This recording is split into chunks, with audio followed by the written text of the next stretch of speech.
Where'd he go? There he is. Oh, there's a little machine. Look at that. Go. What's up, guys? Looks like Steve has been replaced by the Atom Stack. What is that? The P1? Oh. Yeah, it's P1. He's got a ocean blue background. Looks like he's engraving something, actually. Cut test, actually. Well, that didn't work. Ooh. Making us dizzy. I was trying to give you the whole screen, but it didn't work out. So what's up, everybody? A lot of you guys, we'll give it just a few minutes. We're not going to give it too many, but a lot of you guys know that there's going to be a little something going on here shortly. Let me go ahead and get that kicked up where we can go ahead and dropping it, because I got to make some room in my shop. I mean, it's not that big. It doesn't take up that much space. I got two of them in the boxes, though. So that's what I'm going to try to do here. Let's I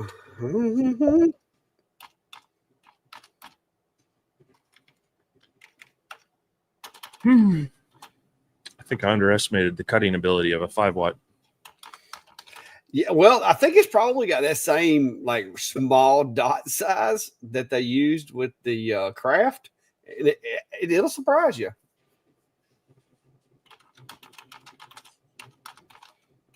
Yeah, I mean that, and it's been a while since I've hadn't played with one in a while. Well, it was that Acmer, however you say their name, that 6-watt one. That one was kind of surprising too. Granted, I am using some basswood. Let me put that in brackets or something. I picked up the local Joann's Fabric was closing, because they all are around. Joann's Fabric. What is that? Never heard of that. You've never heard of Joann's Fabric? No, unless Well, they're a nationwide craft store that's closing. They went into they had bankruptcy once or twice. They must not have any near me. I don't know of that one. Well, they had Carl had to go get some stuff there, and I thought I'd check things out, and they had a stash of this basswood, and so I got this all for like 70% off, which was nice. So, yeah, I guess everybody got the memo.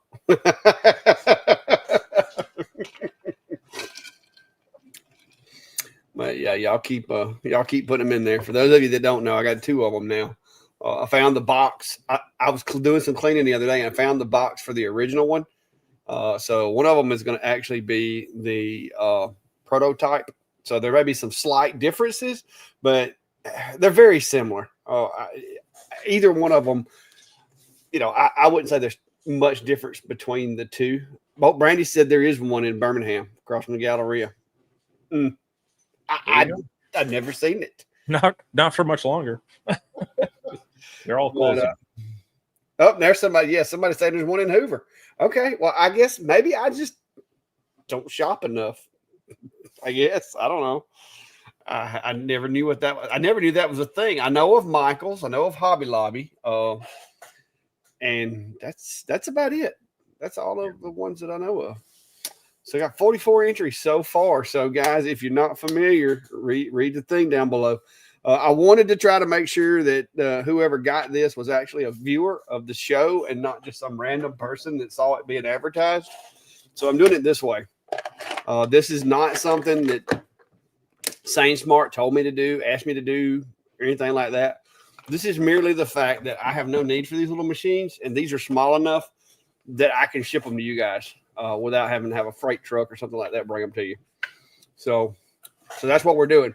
And me and Steve went around about it because there's so many rules about giving stuff away these days that in any way, if I were to fix it to where you had to pay me or you had to even do too many things, like I got to reading into it. If I told you guys to do something that was considered to be an inconvenience, that's technically payment. So to keep it from being frowned upon by the Federal Trade Commission and the FCC, state laws even have little caveats in there. We're doing this free. And anybody that's in here can do the exact same thing. And it's just luck of the draw, whether you win it or not. The only other thing I could have done was made it a skill test. And I could have just like had you guys come up with the best jokes about Steve. And I could have called that a skill. And whoever had the best joke.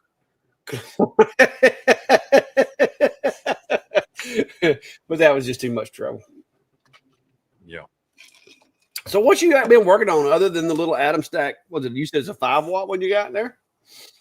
Yeah, that's the P1. It's their mini laser engraver. It's a 5-watt diode, blue diode, but they also sent the IR module for it. So is that the one where the IR module is bigger than the diode? Yeah, it actually is. That was weird. I wasn't expecting that one. So this is the IR module. The diode one is in there. It's not very big by any means. So this is a 1.2 watt 1064 nanometer, and that's the Brian got jokes. 5-watt one. So yeah, I've got that on the bench. Going to be running it through some tests. I've done a few already today. Of course, started out with your engrave tests. And this is, I'm pretty sure this is Baltic birch. It was out of my random stash of plywood pile because you can't get anything much bigger than this on there. So it's a great way to use up some scraps. Now they say this machine could go up to 10,000 millimeters a minute, which that's the top of the scale there, but it definitely falls out up there. So I ran it around 4,000, and I also did a line interval test, which isn't going to show up very well on here. I ran it from 0.080 millimeters up to 0.16, somewhere around, it depends on the material, of course. But on this material, I can still see lines if I zoom in with a macro lens at the 0.1, 0.9, it gets iffy. So I've been running it at 0.8, but then I noticed on some metal stuff, I was still seeing lines, but I did engrave a photo with it already. That must be a stock. It doesn't look like Jeff. No, it's not Jeff. It's one I've used before, which it did a pretty good job on it. This though did take 25 minutes, and it's 3.5 inches square. Actually, 23 minutes. Yeah, it's a small 5-watt module with a really small dot size, so that's going to exponentially increase the time that it takes. But that's a good looking picture, though. Of course, it does have a little plate in the bottom that comes out, so I had to make myself. Look at you, dog tag holder. Botched test, but I did get a good one to go through. This is a 1,000 millimeters a minute, 80% power. This took 4 minutes, though. Yeah. Now, that was with the IR module, or that? Nope, this is with the blue diode. Works on, a purplish color, and, for kicks and grins, we had to try a photo. Yeah, I heard Ryan and him group talking about your picture that just so happened to have been in the video the other day that you did. Yeah. Clack on a laser over there. Which I can't say anything. I've been making sure that every video that I've done, Steve on a stand is sitting back there behind it. And I get so many questions about who's that guy, that picture of that guy back there. So like I said, the text on here took 4 minutes to do that. So, I mean, I'm looking at this both as, is this okay for someone to get started with, but also really is something like this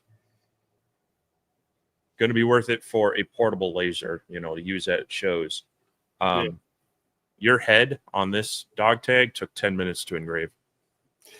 That's not terrible, but that's not the speeds of some of the other machines. But again, the budget wise, you for the money, you kind of get what you pay for when it comes to the speed. Now, in fairness, I mean, this compared to the F1, which we like for portability, no comparison in speed. But this right now, you can buy this for like $250.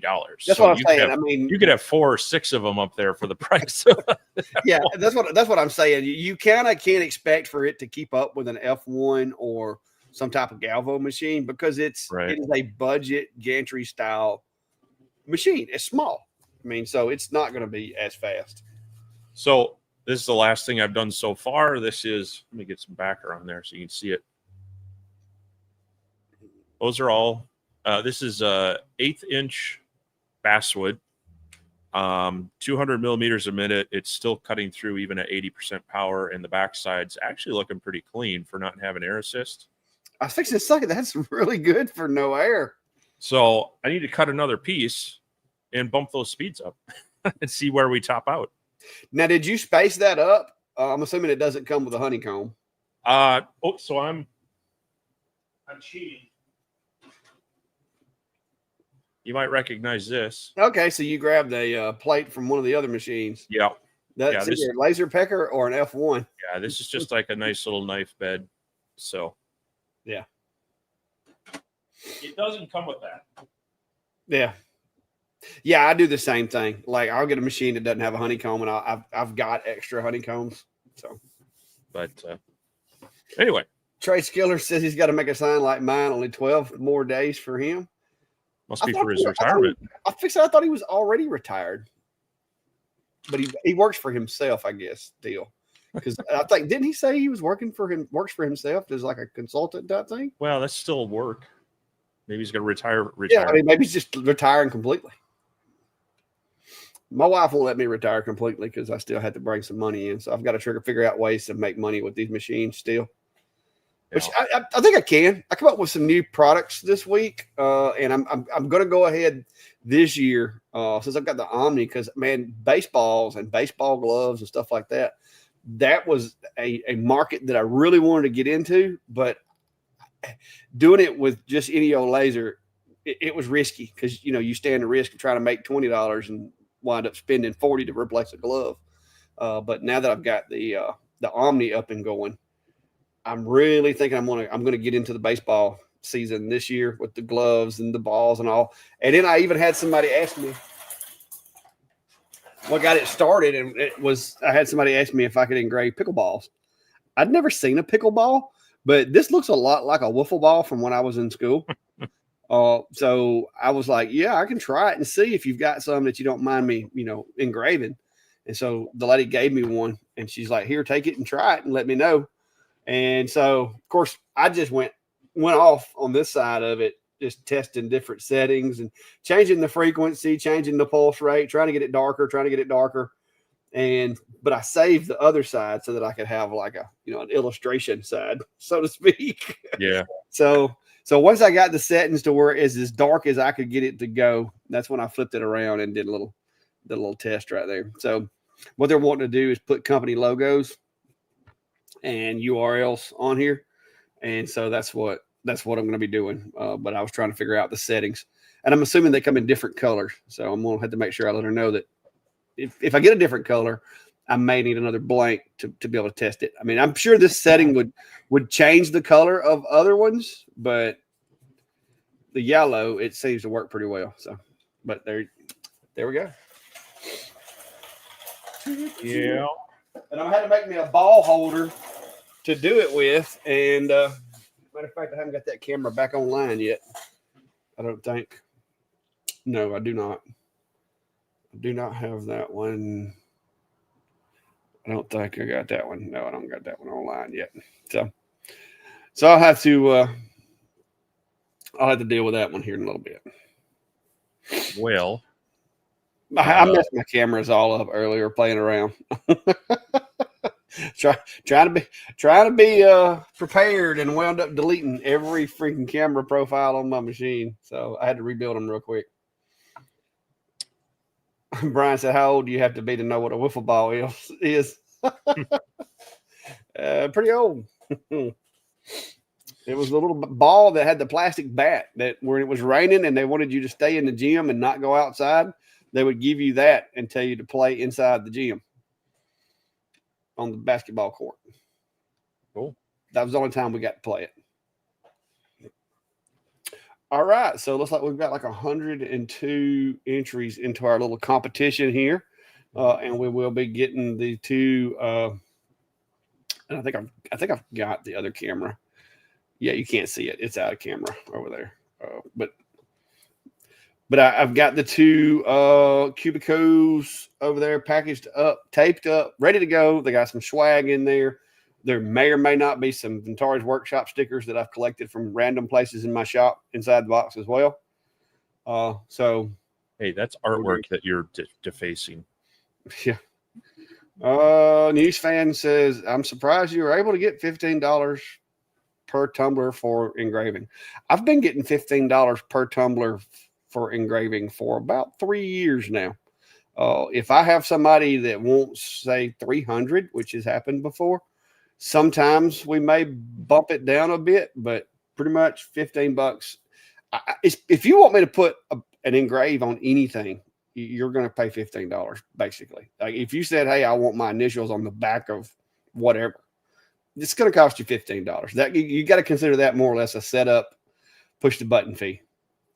So Klein did a job recently for a business. It was 250 of them, and he did those for $15 as well. That's just the going rate around here.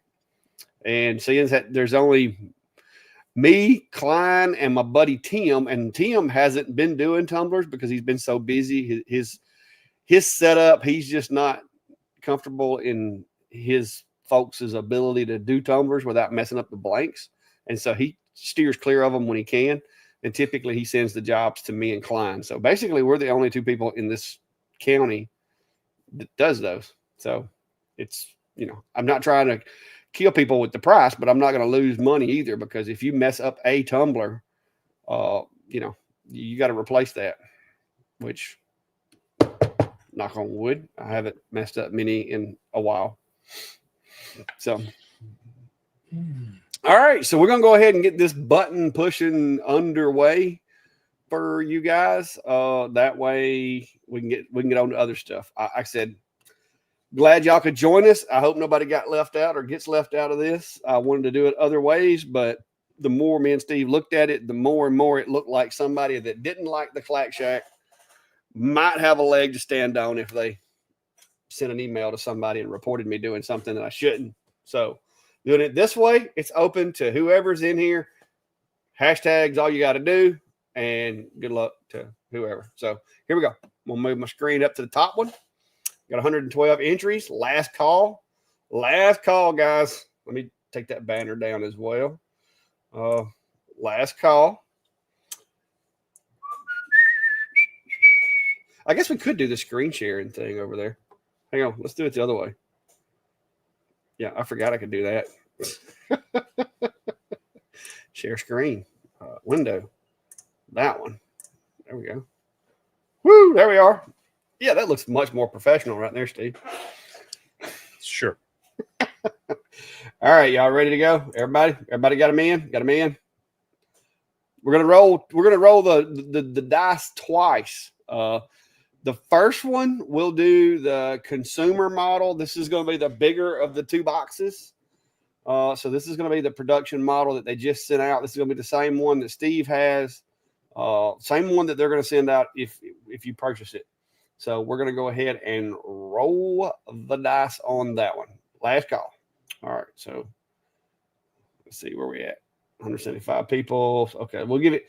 All right.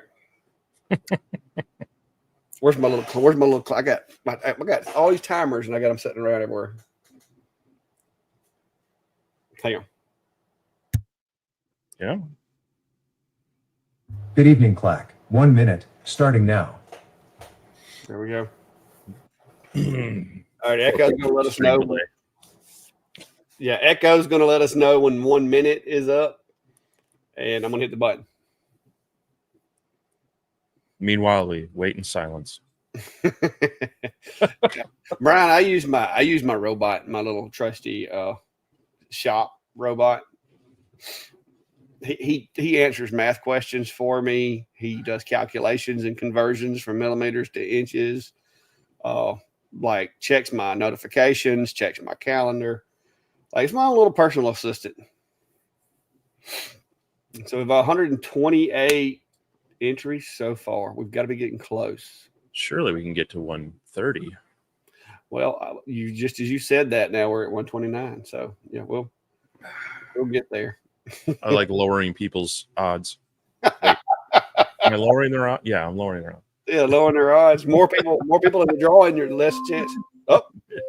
Oh, hit 130 right as your timer went off. Echo says All we're right.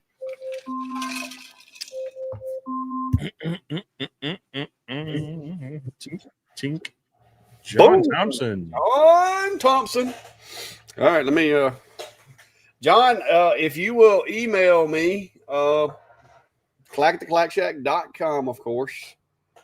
I'm going to take a picture of this just so I don't forget, and I don't got to go back and watch the whole video.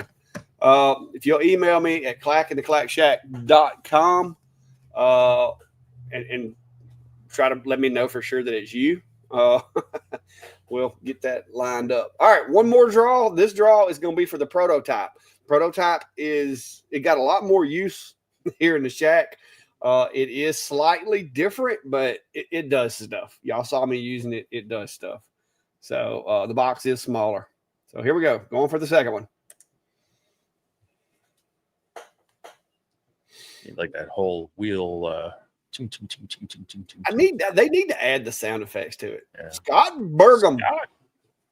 Scott's one of our regulars. That's good to see. And that was my whole thing. Okay, so I got Scott Burgum for the next. All right, so that's that, guys. So those two guys need to email me at clack@theclackshack.com. There's my email address. If you want to write that down, take a picture of it, whatever, in case you don't know what it is. Just email me with your contact information.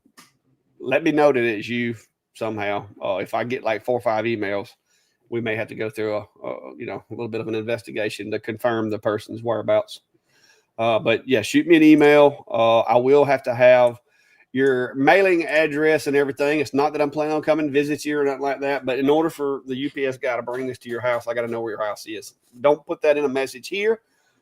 Just send me that email to that address below, and we will get these shipped to you. It'll be hopefully. It'll probably be Tuesday. I have lots of meetings on Monday mornings. So hopefully Tuesday I'll actually be getting them out. If not before then, maybe tomorrow. We'll see. I'll take them to work with me. Actually, I might can talk Brandy into doing it. We'll see. But they'll be out this week. At least the next couple of days, they'll be shipped out. And like I said, one of the things that I will say about this is you guys that are members of the channel, that's what I'm just kind of using that money to ship this stuff out. So I appreciate that because it keeps me from having to pay that, so to speak. But yeah, more to come. Hopefully it will continue to have, I will continue to have things coming in. I know there's still one more machine between the two of us that we don't know the fate of yet, but I'm sure we'll be finding out. And I heard, who else was it? Who was it that said they had ordered one? Was that Hobo? Hobo. He ordered 2. Okay.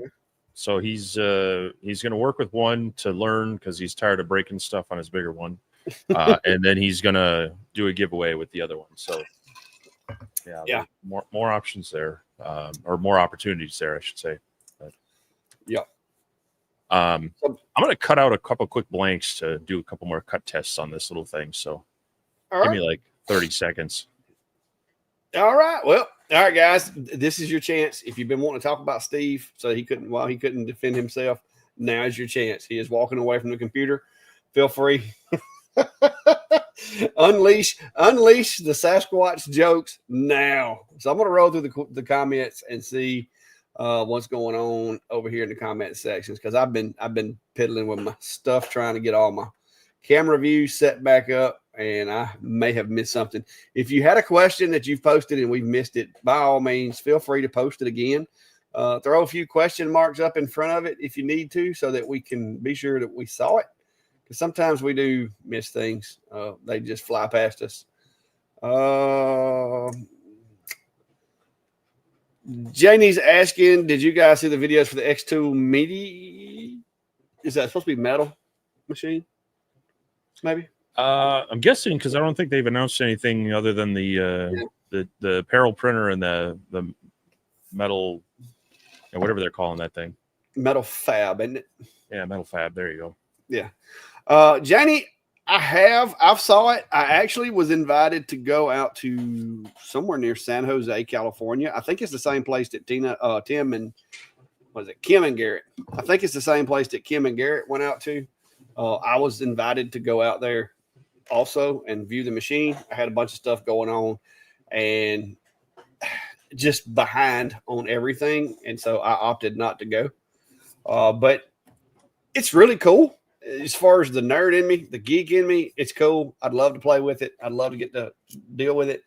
The business person in me, though, says that doing what I do, that would take me forever to try to recover my money if I were to buy one of those. And I don't think in the niche that I'm in right now and in the things that I do right now, I don't think I could justify the purchase. Now, if I were more into metal stuff, or if I, have my foot on the pedal of like a market for that, maybe. I do want to one day get me a way to cut metal, but I don't have the funds to be spending on that right now. So I'll probably end up with some type of a plasma cutter if I can get something. If not, then I just won't do metal. You know what I mean? I'll stick with aluminum because I can do aluminum on my CNC. It's not as easy as it would be with a laser, but I can do it. So it's an interesting machine. I like it. I like the technology. There's a couple of other companies that make them also, but that's a big expense for something unless you're already in that metal fabricating arena already. I think it would be a bit of a stretch for those of us that do wood to spend that kind of money just to get into metal, not knowing whether we're going to be able to, capture a market with it or not. So that'd be my thing. What says you there, Steve? Yeah, I kind of agree with that. It's up there in price. It's very cool as far as its functionality, and I think it's a safer way to cut metal than, say, a plasma table. It's more enclosed, and looks like there's less slag and things like that. But you definitely still pay for it. And yeah, for myself, both between the material costs and just not having a market for it. I'd have to create the market for it, so I don't have a ready way to say, hey, if I buy this, I know I can recoup my cost. But definitely cool. But yeah, that's an investment for sure. Nice way of saying it's too rich for my blood. yeah, it's not in the budget right now. ETLC says, do you buy the tumblers or do customers buy them and you charge $15? Either way, if they have a specific tumbler, as long as they're willing to provide me with testing blanks, I'll let them provide the tumblers that they can get, especially if it's like a business like that I use. Because a lot of the stuff that I do is business to business work. And so they have wholesale distributors that they can use. And so they may, get a deal on 5 cases of tumblers or something like that and just want them engraved. And so either way works for me, but you have to make sure that either you have the settings if you're using, especially if you're using a diode. If you're using a CO2, it's not as critical, but I would still say get some test tumblers to run. But yeah, run a few test ones, get the settings saved, set the file up, and then I just hit the button, rinse and repeat. But if I buy the tumblers, I still basically go by that 15 plus whatever my cost is on the tumblers and shipping and all that. I worked that in there with it. Come up with a nice round number, technically up. If I had to round up is the way I'm going. And I'll round it up to, let's say if I'm paying $5 a piece for the tumblers, then $20 to $25 each for the finished product is where I would land, depending on whether this is a onesie twosie or if it's a 50. You know what I mean? It's if you're just wanting one tumbler, a lot of times the price is going to go up extremely higher because I don't have that repetition to make up a little bit of money along the way. So I've got to make all my money on that one for setup and the hassle of making the file. Because a lot of what I do, I actually make the file also. So, and Ghost Rider's asked, and how's the back? So far, so good. I don't want to jinx myself, but right now it's It's doing better than it's done in a long time. So we're just gonna go with that being a good thing.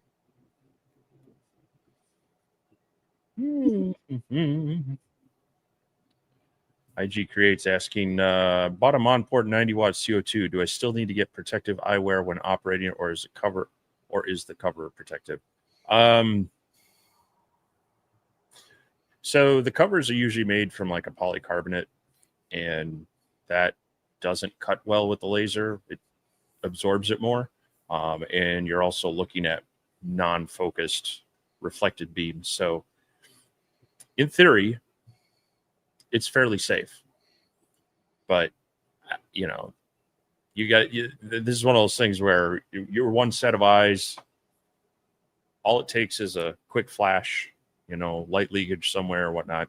I would strongly still recommend you get in the habit of wearing them, and make sure you're protected, because, dumb things can happen. And also, you never know when they decide to cheap out and go with clear acrylic that we all know CO2 lasers like to cut. So, but in theory, it should be, generally, as they're sending these lasers out, it's usually a protective style of material that you shouldn't be required to. It's also good just not to get in the habit of just staring at it. Take a look every so often, but don't sit there and stare at it. That also lowers your risk. Yeah. Dave's asking for the pickleball. Can you use marking spray like Sir Mark? Not that I'm aware of. I'm not going to say you can't. There may be a way, but not that I'm aware of. Marking spray, these balls, especially when they bend and when they flex and get hit and all that, it's not going to stay on there. The way that the Omni works is basically it changes the color of the material. So you're not really engraving it as much as you're marking it. And it's in the material, not just on the surface. So that's what makes a big difference. I'm running 4 passes. I'm doing a crosshatch, but I'm telling it to run 2 passes of crosshatch. And so I'm getting that real nice, deep mark, I guess you would say, but it engraves it in a sense, because it does penetrate below the material, the surface of the material, but it doesn't remove material from it. It's kind of weird the way the Omni works. Is it will discolor, and sometimes it'll even, like on acrylic, sometimes it'll even raise the acrylic up a little bit instead of lowering it, which is weird, because it's doing something on a molecular level that I'm not going to try to explain, but it's cool and it's permanent. And it works. Because like Ryan Ballard was saying that the name tags, things like they feel kind of raised, but what it is something happens to that acrylic and it kind of bubbles up just a little bit and then like rehardens, and it does feel like it's a raised surface on the engrave. But it's just the way the machine works, and it is weird, but it's cool. Yeah. The other thing is the way Surmark works is you're kind of fusing it to the material, and so it does require a bit of heat. And most pickleballs are made out of like polyethylene, which is similar to HDPE. And when you apply heat to it, it gets mushy. It doesn't cut well. It just kind of, I don't know, gets spongy and mushy. So I don't feel like it would fuse the Surmark. Yeah, that's true. You're never going to get the speed. Yeah, it basically turns to cheese when it gets hot. Yeah. Yup.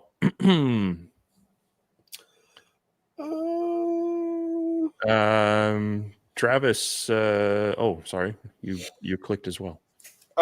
Steve Massey says, what is the largest order you've ever received? Recently, I think the 250, if you're talking about tumblers, the 250 tumblers for one order, like one invoice, I think that's the most me and Klein have took on so far. Before that, I think I did a couple of orders of like 100 and 200, but typically my batches are typically going to be around 50 or so. Because what I'm getting those orders where it doesn't justify ordering them from one of these places online that does them for cheap. because there's just the shipping's going to be so much and all that to have them done. So mine are going to be your like 25, typically 25 to 50 at a time is what my order size is. Rarely do I go much bigger than that, but we have on occasion. Because if you got somebody that needs 1,000, they're probably going to find an online vendor to purchase those from. Mm-hmm. But your small businesses, like local businesses here, especially if they need them like next week, that's where I'm going to get the order, because they're going to be like, hey, how fast can you get me some black tumblers and put my logo on them? And I'll be like, pull up Amazon or pull up whoever and be like, okay, I can have them here in 3 days. I can get them done in a day. I should have them by this weekend. And they're like, okay, how much is it going to cost me? And so that's how a lot of my orders come up. Just like the tumblers, 4 of those I did and had them. 4 of them I got called. I had them dropped off with Brandy, brought them home, engraved them that night, took them back the next day, and then they picked them up the next day and had a use for them. I think they said this weekend. But I did those 4. I went ahead and knocked those out and got them done like that night. But I do that because they're repeat customers and they keep coming back, and I want them to keep coming back. So that's kind of how you do that. Yeah, there's definitely a sweet spot to, finding enough that it makes it worth your while to set things up. But like you say, if they're doing enough volume, they'll be able to find someone who's got higher capacity and can crank those out. But a lot of them don't want to do those smaller jobs of like a dozen or 2 dozen. And people are, they know that they still want the customized equipment, the mugs and such, but they're willing to pay X amount to get them, even if it is more than what they could get them if they ordered, 200. But yeah, like you mentioned in your video, business to business stuff, it's what I like to work after, because, I can set up, I can do a run of things, but I also don't like to get too repetitive with that, as far as like you say, an order of, you mentioned Klein doing an order of what, 100 or 200 tumblers? 250 was the 250? big order, and it took him like all week working on them every afternoon. that would get old fast, Yeah. That I don't know, but I mean, you hate to turn down work and money, but that repetitive stuff. Well, and see, he that's what he said. He wanted the job because he was like, that's a lot of money. That one job, I mean, you figure $15 a piece. That one job would have paid for a laser. Like if he'd had to buy the laser to do the job, that one job would have paid for the laser. Yeah. So that's a good bit of money. Now it is very repetitious, but tumblers are one of those things that people like, and they'll buy them. Like I said, especially a lot of businesses will buy them around Christmas. I've got several. Like I got a local electric company that, like 2 Christmases in a row, I've done batches of tumblers with his company color and his company name and phone number on there, and he gives them out to like all of his regular customers as Christmas presents. Yeah. And of course, he's writing that off as marketing because he's giving it to people with his phone number and stuff on it. So by and paying me to put the numbers on there, is all of that is a deductible expense, i.e. marketing in his books. But at the end of the day, so that's another thing that makes business folks are willing to pay a little more sometimes, because that's what they're looking at. They're looking at getting that marketing from that job, plus being able to deduct that from, as an expense. So it does help. Travis was putting some comments out there. They did a craft show, and I think he earlier said it started out slow, but they towards the end they sold out almost everything, a lot of dog tags and such. Mentioned that the advice about localizing some of the crafts worked well too. So yeah, definitely if you can kind of capture, whether it is your locality or if it's a special event around a certain theme, and you can produce some things like that, it's going to increase your chances. It's never a guarantee, but people can buy a Happy Father's Day card anywhere, but something that's personalized to their area or whatnot, that definitely ups your chances against all. And glad you had a good show, it sounds like. So always nice to hear about successes. Trade Skiller is asking question: light burn with a thunderbolt. When I select user defined work 0, it puts the start point way to the left, like the green dot is 250 millimeters too far to the left. Only works with absolute coordinates. I technically only run absolute coordinates because it's just, unless it's some small jobs, I'll use current position. So that would be my recommendation, because the Thunderbolt up at Tim's that I run and I use and help them with, I run that thing in absolute all the time. Like I don't set work zeros. I run it from absolute. I'll set up a jig, set up a file, or just frame it. Use the frame to position the material and hit go. So you can do it other ways, but yeah, I'm wondering if this is an artifact issue. Like it's seeing something, and because when you do, I mean, either way with absolute coordinates or user defined, it kind of puts that green dot generally, like if you have it origin in your upper left, it's going to be the upper left extent of the furthest art piece or whatever it sees, or vice versa. The real confusing ones is when you have it like job origin is center and there's something way off to the left and something way off to the right, and you got your origin not near any artwork. So what you might want to do is select the items that you want to actually burn and maybe copy them, open a new file, paste it in there, and see if that fixes it. Because I've definitely seen it where, you were on the circle or the square tool, you clicked because you thought you were on the selection tool. You don't see that you drew a square like this. But yeah, there you can have like a tiny object hanging out there, and so. And then the way that I usually, if I see this and I'm running current position right now, and that dot's way the heck over here, so that tells me that dot's going to be the midpoint. A couple of ways you can go about finding it. The easiest is just to select this whole area over here. Wait, hang on, that didn't work.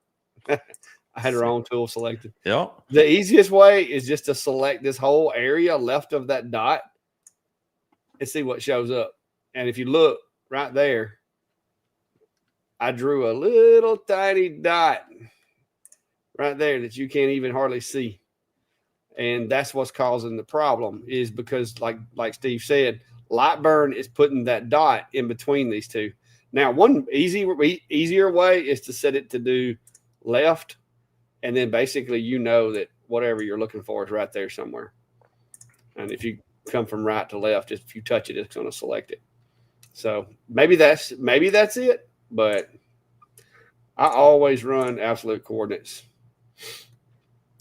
It just, I say always. There are times if I've got like a bowl or a tub or a plate or something that I got to stay inside a certain area to keep from hitting it, then I will use absolute. But for the most part, or use current position. But for the most part, I run absolute nowadays.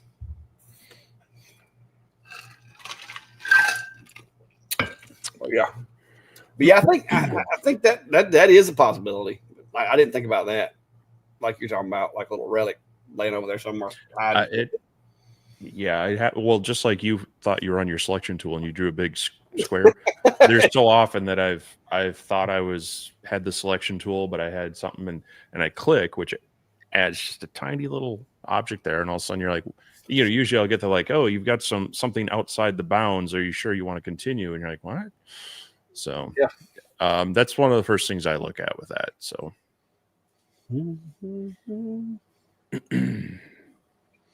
All right. Travis is asking about I'll have my Jimitsu 4040.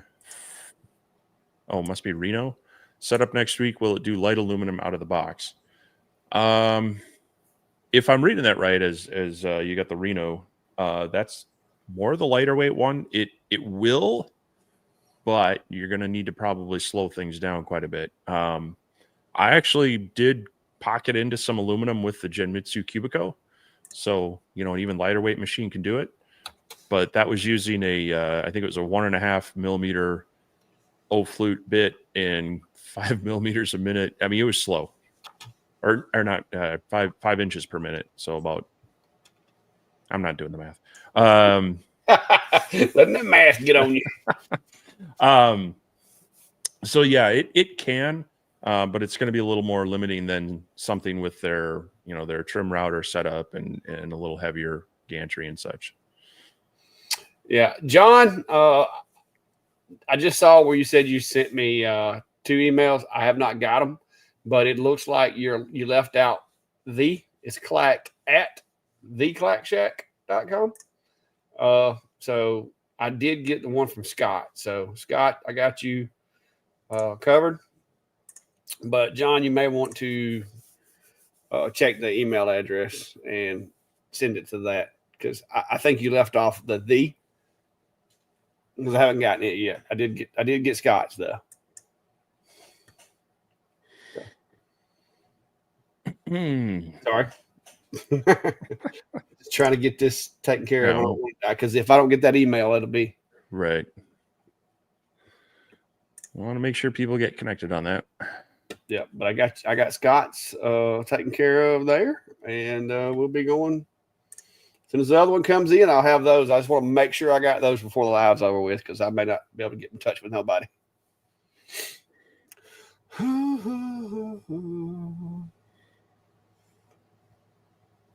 Yeah, Ken. Ken said, "I wonder how many of those errors would be eliminated if Lightburn had an option. Don't create an object smaller than X." Yeah, I mean that would do it. Yeah, but it's nice that it will. I've had some like when I'm designing in SketchUp, there's a limit to the how small of a curve it will draw, and it is a little frustrating sometimes when I'm working on smaller parts and I want to, put a round over or put a small hole in a spot, and it's like, nope, it's too small. I can't make it that size. So it's mostly because it uses splines instead of true curves, but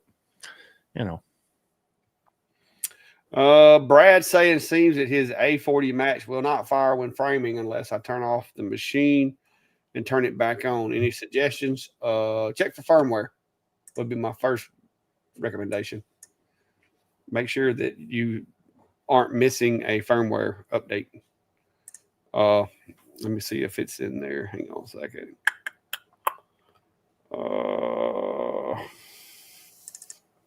Is it A40 Max? Is that what it is? Okay.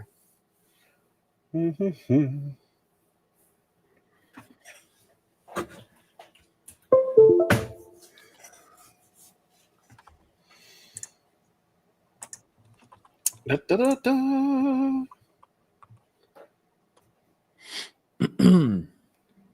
No, it ain't on the new software. I thought the A40, I thought all the A series, the new A series were on the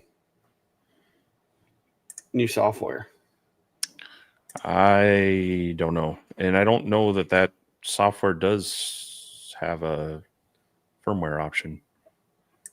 That's what I was checking. Because I was looking on was it the Craft or something else, I thought, but that's what I was trying to check to see. I don't remember if it did either. I was wondering about that, if it's the new software, but it isn't going to matter if it's if it doesn't work with the A70 or the A40. But that definitely sounds like there's a setting somewhere. Oh, it's weird that you're having to restart it before it'll work. You might want to email them and see what they say. Surely, if it's happening, surely that's a known issue. Yeah, I'm not seeing a place. I thought there was, but I'm not seeing a place to update the firmware in here. Yeah.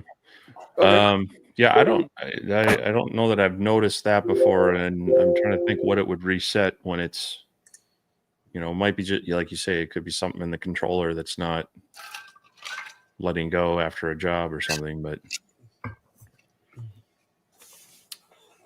because it's just powering it up, low power. Now, I will say this, make sure I have run into some machines that if you get too low with the power output, it won't fire. So you may want to bump it up just a little bit, but be careful and don't go too high, because I have actually turned them up, and some of these machines will mark like anodized material when they're framing because it doesn't take a whole lot. but maybe it's, for some reason I don't know why that would change when you restarted the machine, but who knows?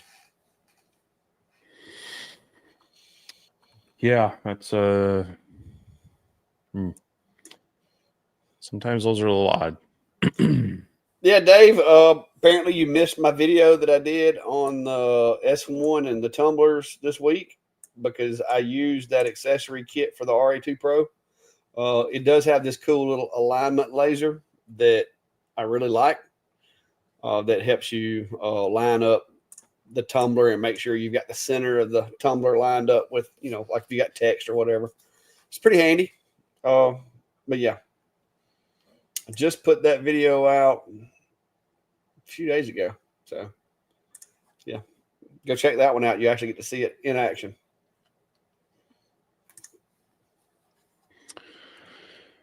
Santa's laser engraving.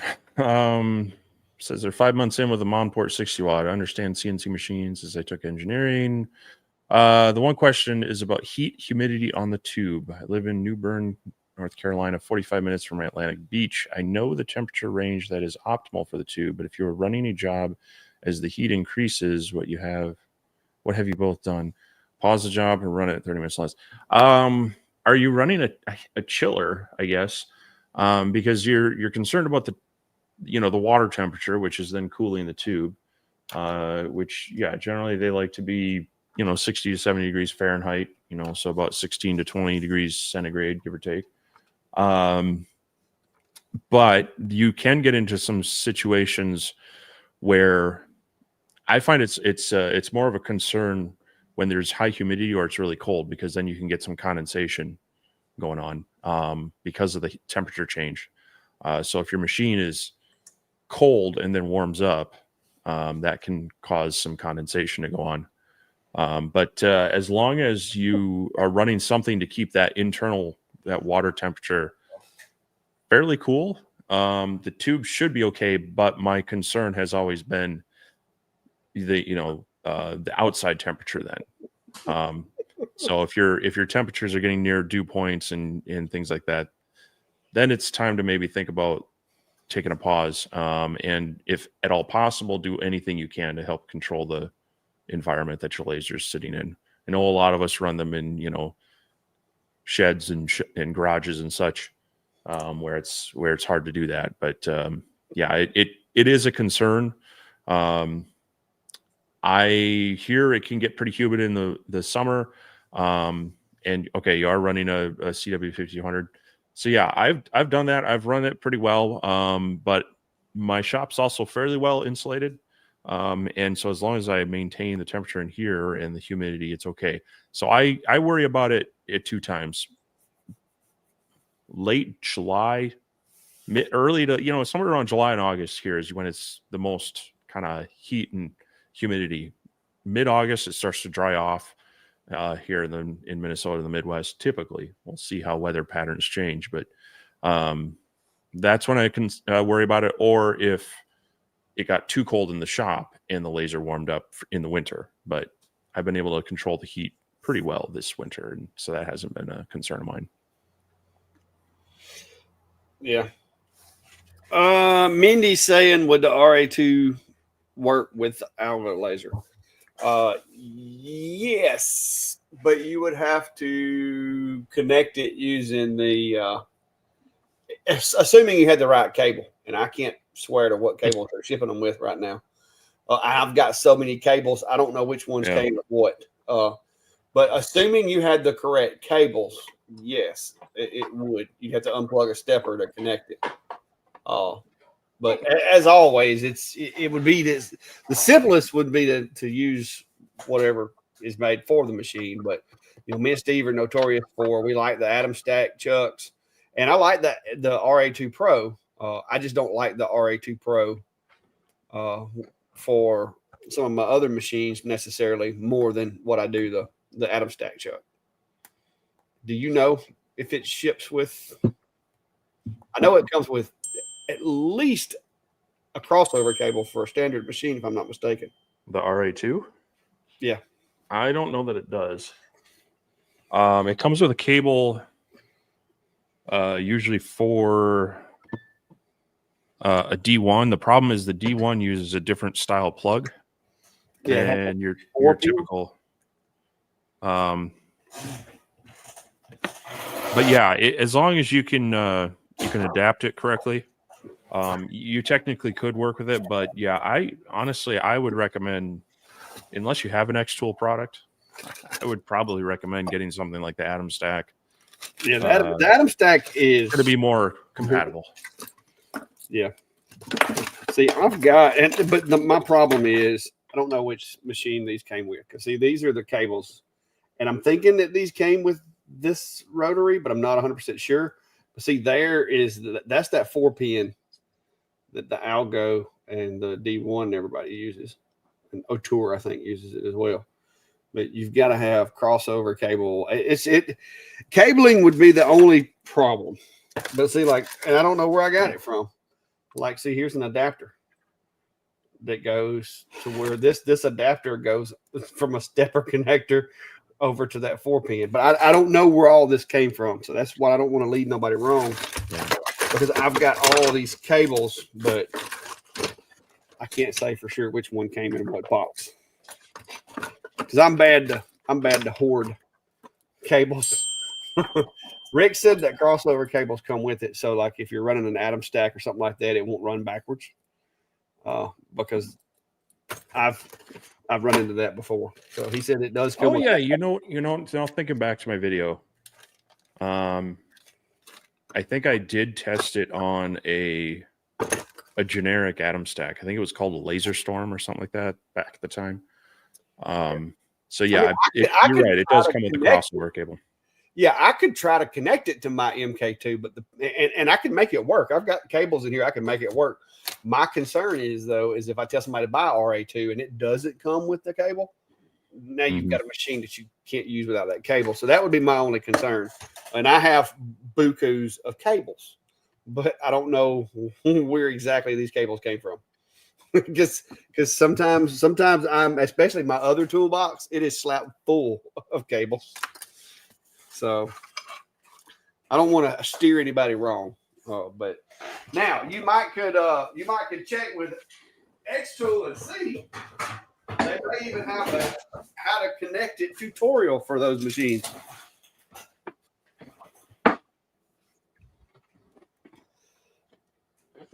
But yeah, the Atom Stack one is a bit taller, and so it's going to give you some inherent height advantages for working on bigger tumblers and such.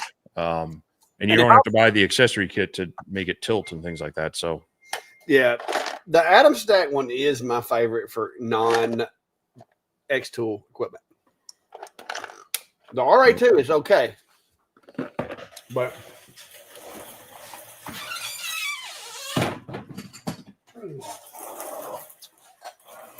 that's the king right there.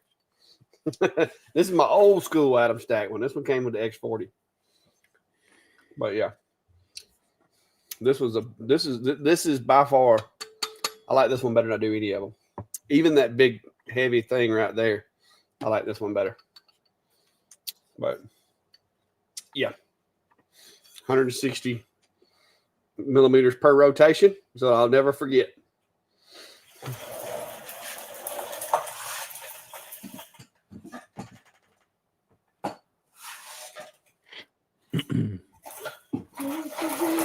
Now, how about this? Invert that question. So your life is your fault's asking what's the best rotor you know of for tumblers, but they're using the F1 Ultra and the P2 with the RA2 and don't like it. Would you use something else with X-Tool gear? No. I'm going to be honest with you. Given the choice of those two machines right there doing tumblers, I'm going with the Ultra because I cannot stand the P2 doing tumblers. They should have changed. Like the problem I have with the P2 doing tumblers is you have to chase that darn little focusing dot with your tumbler. So you can't really make a jig and set it in the workspace because depending on how tall your tumbler is, you have to have it so that little red dot is hitting the highest point of your tumbler, which is a pain. So if you're doing 50 of them, you got to be careful not to bump that thing and get it twisted because you can't really secure it because then tomorrow when you do a different size tumbler, you got to move it. So out of the two machines, I would use the Ultra and I would use a jig for the Ultra, which I do have. Well, the Ultra they even have alignment marks on the bed for the RA2. Yeah. So you can get it pretty close with that. And also, if you're using XCS, that's going to be tricky to get it to work with a non-X-tool rotary.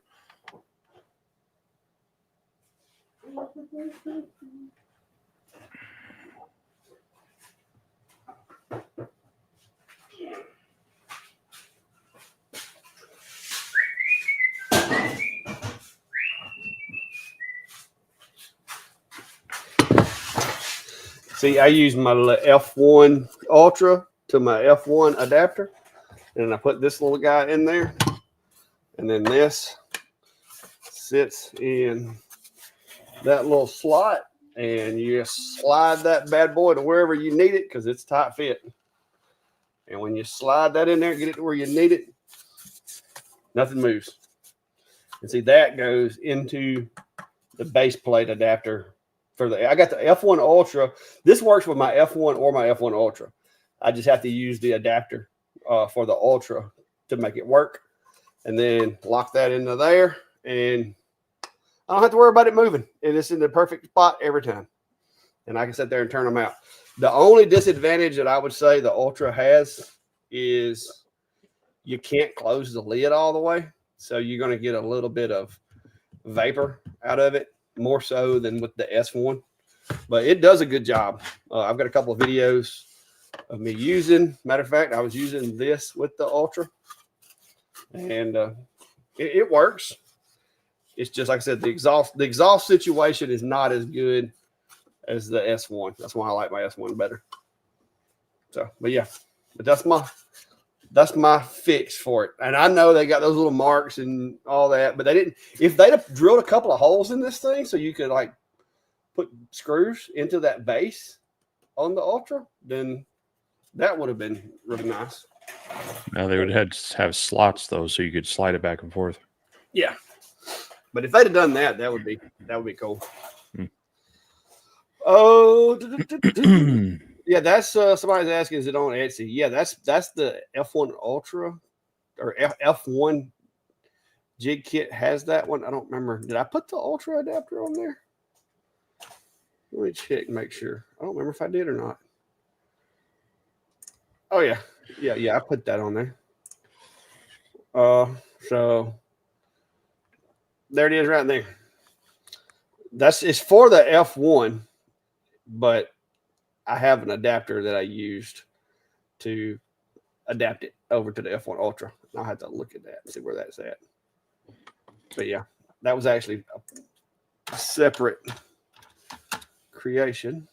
So Jared's asking if either of us are getting the Excel laser. Says it's a cool idea with the dual diode fiber galvo style. Haven't heard from them at all. Been following them for a while. And then of course Michael from Laser 911 did go over there and did a live stream and is going to have kind of an early review. He said out in a couple of weeks. They're going to have a Kickstarter going pretty soon, but I believe I think they said that the units weren't going to ship for like 6 months after the Kickstarter ended. So this is definitely a brand new company, and that's it's a bit of a wait time for that. So I guess we'll have to see. Similar to what Rolly Automation is doing with their Galvomatic. They have a dual fiber and diode laser that has the Galvo style head, moves around. The difference is that Rolly's actually showed theirs cutting and a cell laser hasn't. They've just showed it doing a lot of engraving, which it does really well. It was nice to see that, but we haven't seen it cut yet. So I think they're still working on their development on that one.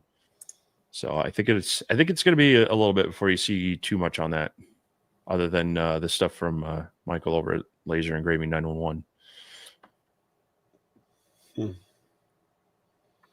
just realized I did adapt that thing to work with the Ultra, and apparently I never uploaded it. So I need to get on that. But there it is right there. So the way that I've got it designed is it uses the screw hole, so you can screw it this plate in place and then slide the Ultra, the RA2 in there. So yeah, apparently somebody forgot to upload that. I'll have to work on that tomorrow. Because I meant to put that one in with the one for the F1. We got Cody apparently out in Carlsbad, California. What's he doing out there? I don't know. Well, hopefully he's having fun. right. But he says it's a family function, so it may or may not be fun. I don't know. But I hope you have a good trip there, family and all, Cody. Yeah. I dropped my Jimitsu Cubico video this week, and I did use a variety of bits in it. Of course, I had to use the Downtown Jenny for one of them, but also used the 1/8" down cut from IDC and some Speed Tool ones. So spreading the love around. But Cody's got a nice line of CNC bits. If you're not familiar with that, definitely check it out over at jennybits.com, or look at pretty much any of our CNC videos. We use them a lot. So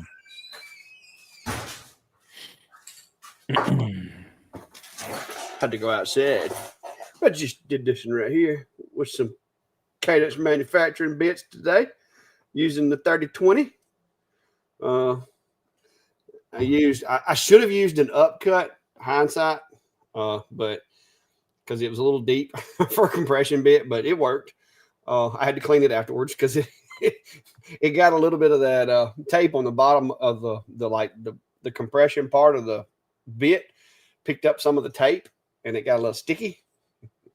So I had to clean that. But yeah, I used the Genie to do my clearance on this, and then I went back with the Little B and did that. But this is a thick 3D. This ain't no like 1/4 inch deep. This thing is deep.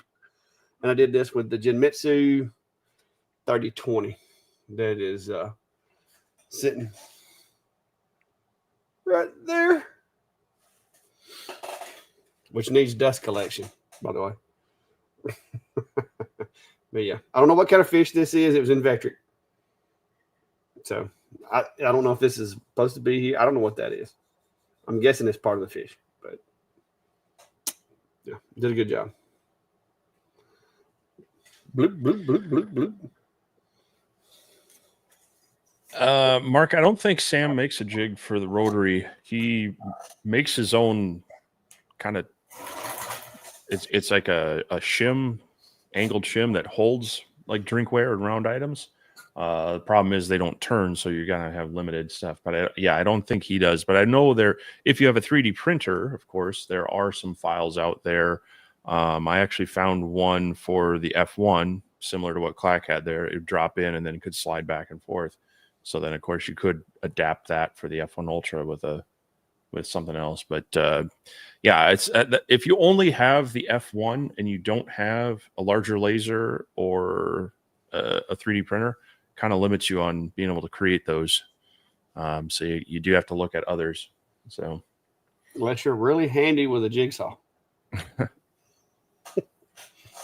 Or scroll saw. I had to break out my scroll saw today. How about that? I wasn't even sure it was still going to work. I gave mine to my sister. I don't have one of those anymore. I have it. It just lives over here underneath my table saw and everything. Well, it's taking up too much space on my bench, and I would set things on it because it was a horizontal surface, and I'm like, I just need to get rid of this thing, and then I've got my counter, my part of my bench back. So yeah, but yeah, it's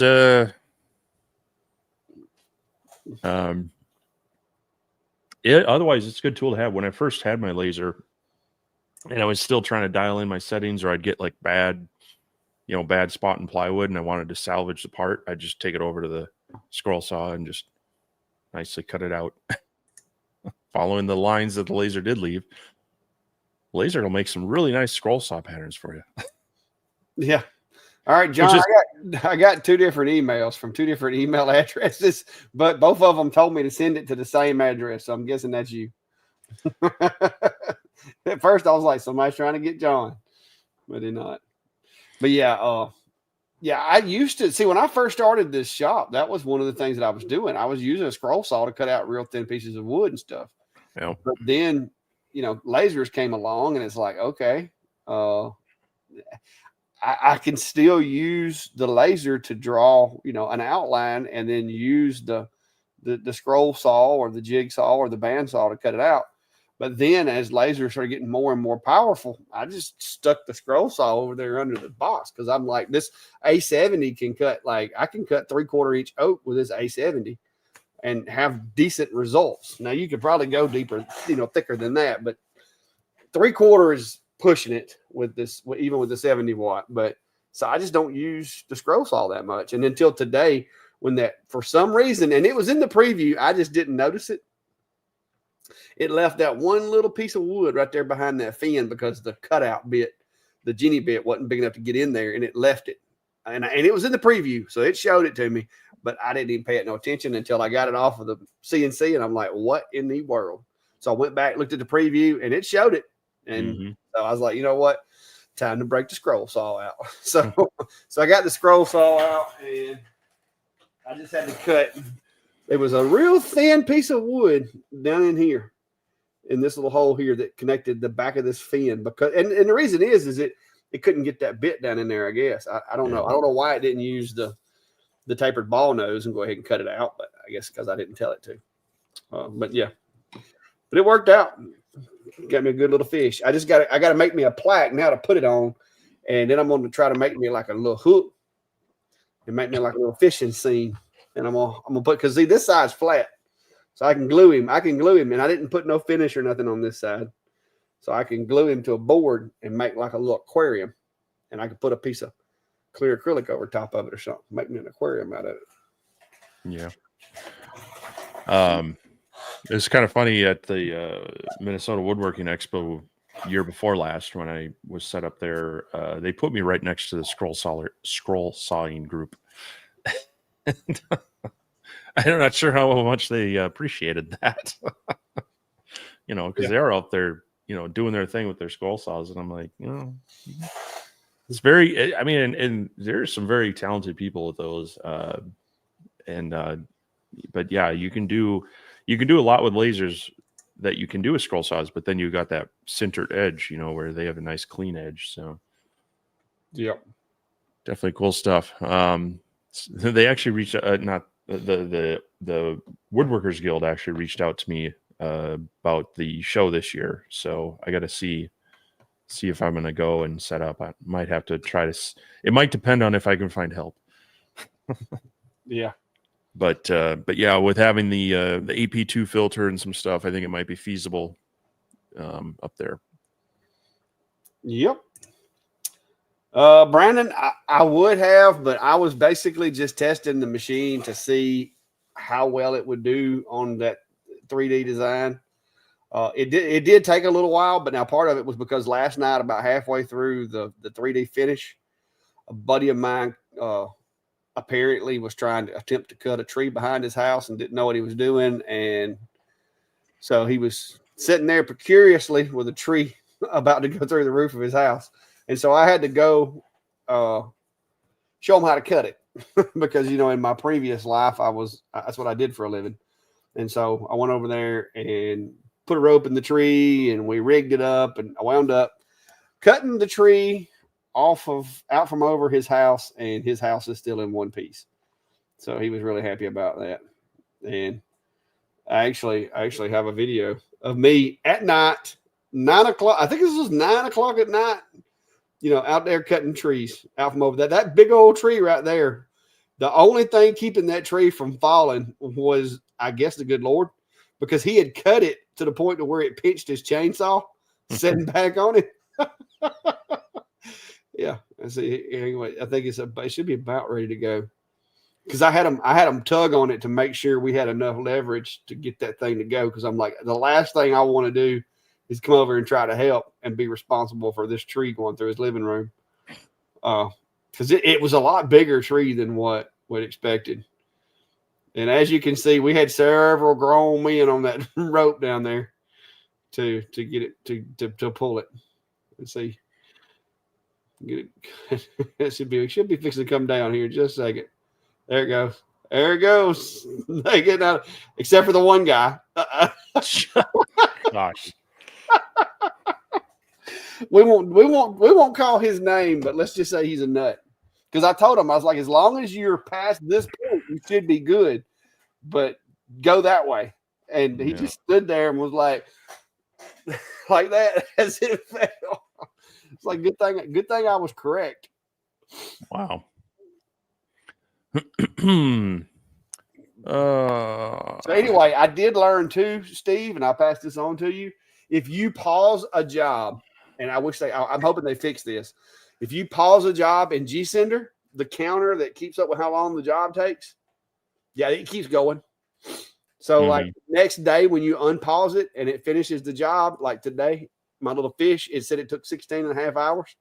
It didn't, but because I paused it last night and it started back at like 11 o'clock this morning, it said it was 16 and a half hours. So interesting. Don't let that one get you. Because I almost recorded it and I'm like, wait a minute, that didn't take 16 hours. Yeah. Mindy's asking, is it typical for a new laser out of the box to have an access out of calibration by 25 millimeters? Not typical, but not impossible. Depends on the type of laser and, who was it a Friday? I think a Friday or a Monday laser. Yeah, but no, it does happen. And so, depending on whether it is device config or mechanical, a couple things to check on that to make sure, why it's out of calibration. It's another good reason to, when you first get a machine, if you're using Lightburn, export that machine, export the settings, create a backup of it. Because if you do make some changes, you can always revert it, because sometimes we make things worse trying to make them better. But it's something that David and I try to do. That way, if someone has an issue with their machine, we can say, hey, here is a working profile. Load this up and try that, which can sometimes eliminate the software side of things. But yeah, it's not unheard of. There is a calibration tool within Lightburn that makes it fairly easy to kind of get it back into calibration if it is not moving enough steps per inch or foot or however much you're testing. So, well, I'm kind of curious when it says it's out of calibration by 25 millimeters. That should be relative to the size of the object. How big was the object that was out by 25 millimeters? Because typically it's not. I mean, it's going to be a variable, right? It may only be it'll get 1 millimeter step more. It'll be more out of calibration the bigger the object. Yeah. Yeah. But that sucks. You got it calibrated. So ran 4 cut tests to get it calibrated. Didn't there? Yeah, and I mean, there's. I had someone comment on or send me a message or comment on one of my videos asking about like the autofocus being way off for their laser. And sometimes when you have a laser and there's one thing that's way off, there's probably something bigger wrong. I had that with one of the Sculpt Fun machines where I their focus wasn't working, and then so I started doing ramp tests, and I found out that I had to move my focus by a good quarter to a third inch of what they had stated from their little focusing tool or whatever. And then when I dug into it, I noticed that the focal lens looked way deeper than what they were sending me in photos. So obviously, or it was actually closer to the edge of the module. So anyway, I got in touch with them and they said, oh yeah, that's not right. And then they replaced things. So you can often find workarounds for it, but if there's like one thing that seems way out of spec compared to everything else on it, it's probably a good time to reach out to the manufacturer and say, hey, this isn't quite right. Yeah, she said it was like basically like 25% out. So yeah, it would be a little odd to be off that much from the others. So yep. Well, I said she got it straightened out, so that's good. Yeah. So what you got planned? It's an hour and 20 minutes in. So what you got planned for the week? We'll go ahead and go over that because I know things are they slowing down at your place because it's kind of I'm trying to get caught up over here.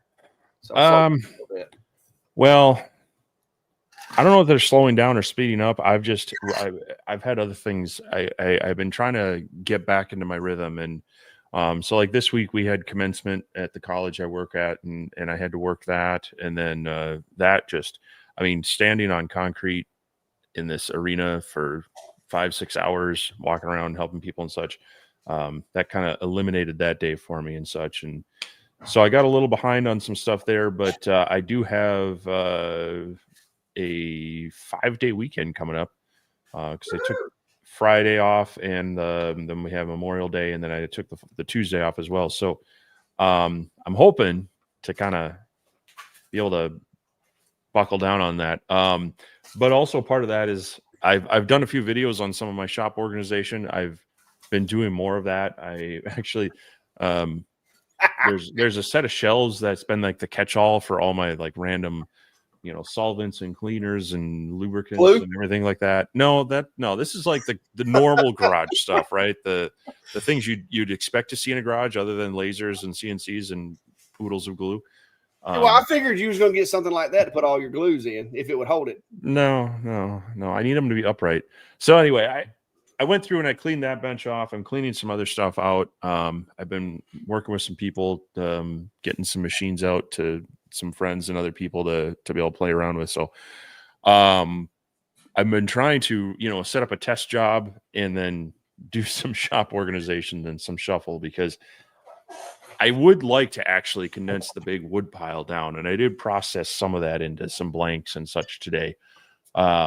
Because I'd like to get, I've got the upgrade kit for the Fox Alien to make it wider. I need a space to put that, and I'm trying to just shuffle things around. So I'm hoping between doing some projects, working on some stuff, I'll be able to get at that this weekend.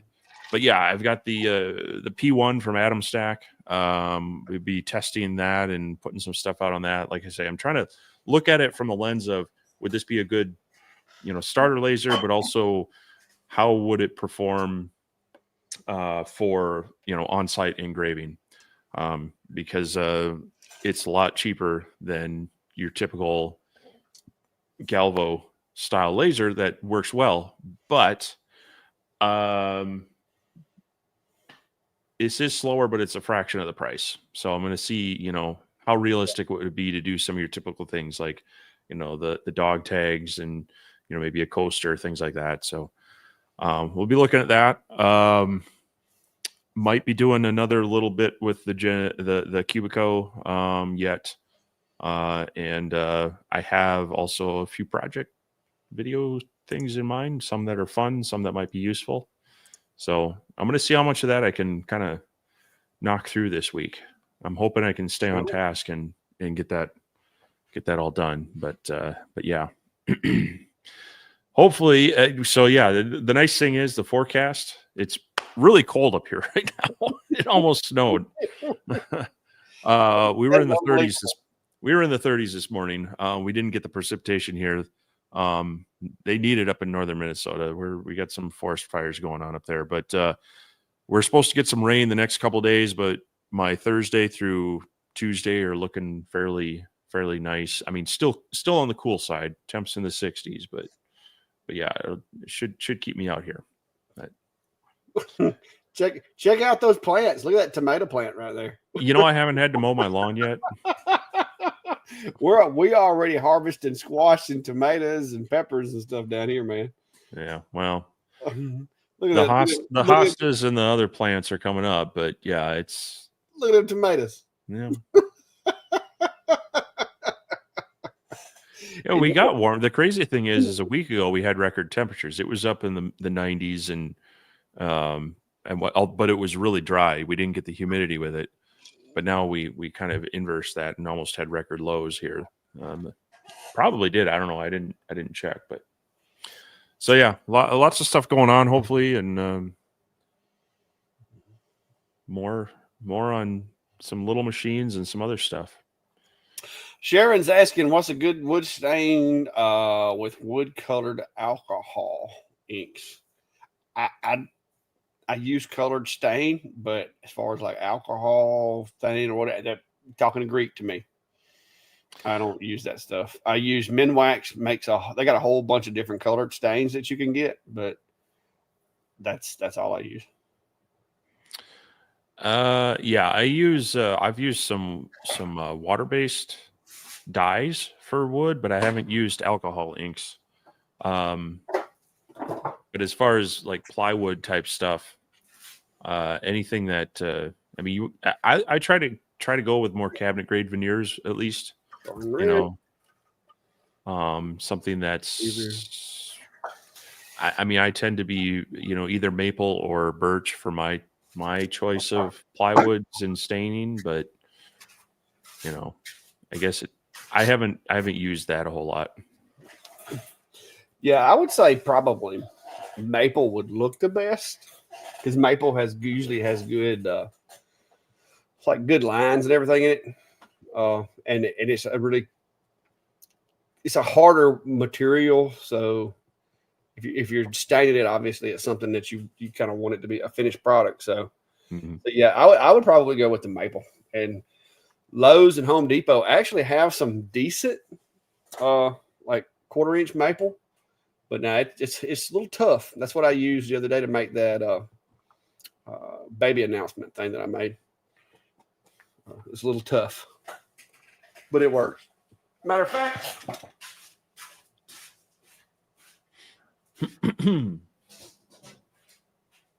now it is heavier than regular plywood also. But this is the rest of that maple that I've got. See, it's got that Nash grain on it there. See if you can see it. It's kind of got pink color to it. But yeah, I buy this in like a 2x4 sheet. It's more or less a MDF core type plywood. But you can see the edge right there. It's not ply as much as it's a MDF with like a veneer over it. So I found some stuff at Menards that I thought was going to be better, but whatever MDF core they used is some tough stuff. And so it didn't work out too well. I mean, the CO2s will get through it, but it's kind of it's a tough cut. So yeah, I do like the Pure Bond stuff from Home Depot. I wish they sold bigger sheets of it here locally. I have to buy it in those craft packs, but that stuff cuts really nice. And then they got their choice of like maple, walnut, cherry, birch veneers on it. I wish I could get them in larger sheets here. I could try asking the people at the store, but it's hit or miss if they even know what I'm talking about. But I'll have to hit up a couple of the lumber places here and see if they found anything different. Kevin, no, that right there came from either Home Depot or Lowe's. I can't say for sure which one, but it's got the barcode sticker on the back of it. I'm pretty sure it's going to be Lowe's, but it could have been some that I picked up at Home Depot early on. Because I swapped from Home Depot to Lowe's about 1.5 years ago, I guess, because I started having some problems with the wood from Home Depot, like bringing it into the shop and putting it in my kiln and drying it out. And when I would dry it out, it would split and just do all kind of weird stuff. And so I went to using Lowe's and hadn't had that problem. As I'm guessing Home Depot was letting their wood get wet somehow. I don't know if it was in shipping or what, but. Yeah, my problem is our closest Lowe's is like 45 minutes away. So yeah. So I don't go there too often. It's just out of the way. Well, there's Dave Gross says so far True Flat has been really good for him, just expensive, which we agree. It is expensive, but it is very useful, and it's just not, it doesn't have any issues. Yeah. I wouldn't want to do a lot of prototyping with it, but it's really nice for finished product stuff. Yeah. So yeah, it's I'd love to see them come out with a few more wood veneer styles. You know, they've got what, maple, oak, and walnut. Be nice to see maybe a couple others, but get some more colors going for that natural stuff. Yeah, Greg, he was in the shop up until a little while ago, and he come over here wanting out. But he's been hanging out in the shop all day since it's got close to 90 outside. He's decided that he likes hanging out in the shop. Jared's asking if I'm still high on Eufy E1. He's they're ordering two. Really think UV has a ton of potential. Yeah, I'm trying to be conservative right now. I have a few more projects I want to do with it. Speaking of True Flat, I may mix the Eufy with some of the True Flat material in a project. But we don't even know when we'll be able to get extra ink, and so I'm trying to be conservative with how much I use it. So because I don't want to, like, you know, I've actually had some of my businesses say, "Oh, that'd be awesome. Can you make me some more coasters like this?" And I'm like, "Yes, eventually," because it doesn't use a lot for a lot of smaller projects, but when you start doing, you know, the 3-dimensional cool stuff, that really starts sucking it down. So, and then you want to use it. You either need to use it frequently, or you need to kind of batch your stuff out, because after about 24 hours, it puts itself into a deep clean cycle, which is great because it's going to protect itself, but it uses up some ink and some of that cleaning cartridge every time it does that deep clean cycle. And so, I don't want to, like, print one thing, let it do a deep clean cycle, and then come back a couple days later, print one thing, have it do a deep clean cycle. So that's just where I'm trying to, like, balance it out. But yeah, I've been very happy with it. They're also working on some of the software to tweak things. There was some banding on some of the rotary type things and such. So they're still improving it as we get through the Kickstarter and such. So I'm kind of excited to see the other things they do. Ken's saying he tried True Flat for the first time today and it didn't work at all. Got a lot of delamination at the edges.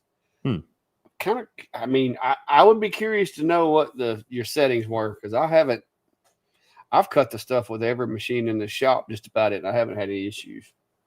So, now they're in the process of they're discontinuing their original white. I know they've been kind of like fire sailing it or whatever, and then they have their primer white, and then their gloss white, or something. So I don't know, maybe there's I guess it could depend on which version you're using. But yeah, I've only had an issue with chipping and such from dropping it.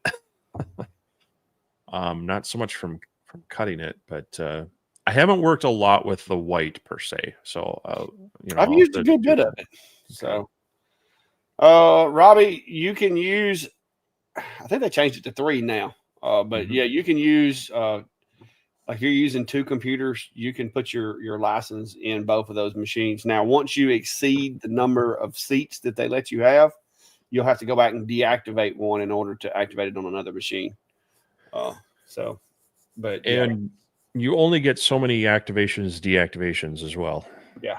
I forget what that number is, but that's to kind of keep it from people sharing and just, okay, I'm going to deactivate while you use it for a while, such. So, but yeah, you 3 by default at this point. It used to be 2, now it's 3.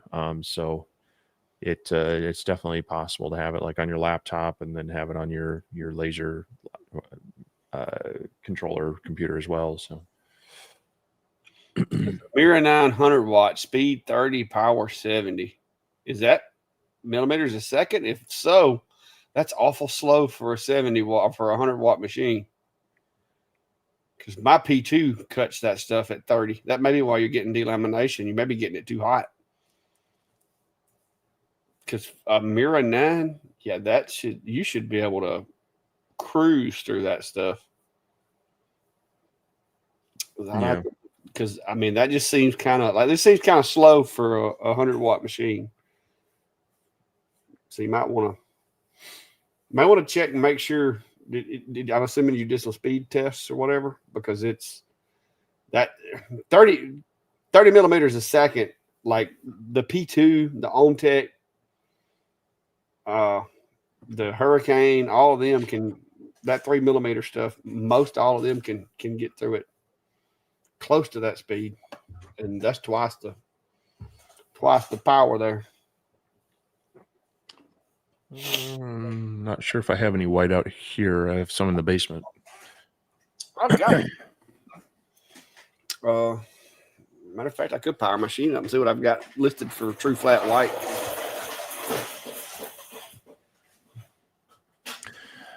But Ken mentioned earlier he's got a good hardwood dealer he gets a lot of stuff from, and you might just want to ask them what they have for pre-finished plywood as well. You might be able to get a pretty decent deal on some stuff that's similar to it that might work better for you. I don't know that they'll give you like the white and some of the other colors they have, but always nice to be able to get it locally and work with them, because if you do get a bad batch of it, they usually will make it right for you.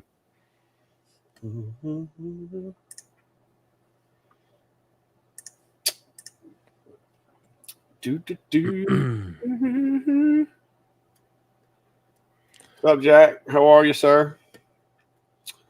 Let me get my machine connected here.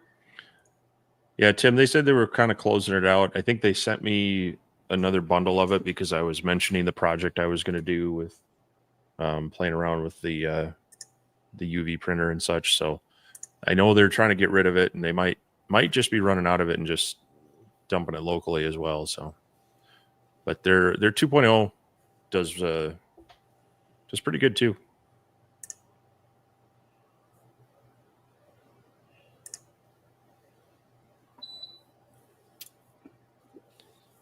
Yeah, and Okuch Hardwoods is great. I like buying their. I'll order a few pieces of that I need, and then I usually try to grab some of their sample packs, which always has just random selections, and I think you can specify if you want like the thinner type or the thicker. So they're definitely a nice company to deal with out of Wisconsin, with a lot of selection of both plywoods and hardwoods. So. And all their stuff, I've had some stuff sitting out here for a year that I got from them, and it's still relatively flat, and it's not cupped or anything like some of the stuff you get at the big box stores.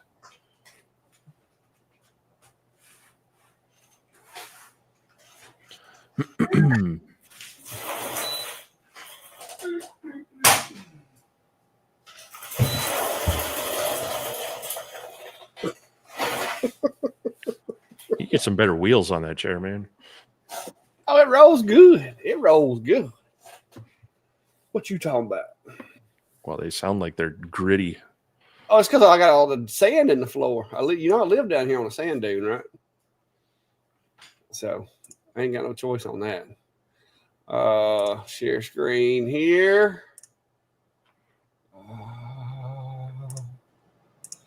There we go.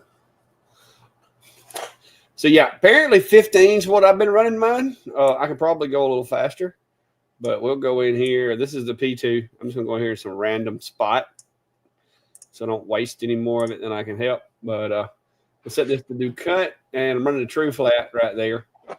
And this is gonna be 15 millimeters per second. So we'll run that and look at it. Oh, wait a minute. Need to auto measure. There we go. All right. Now we can process. So, but yeah, I got my P2 back up here using it again. I gave up on the Mega.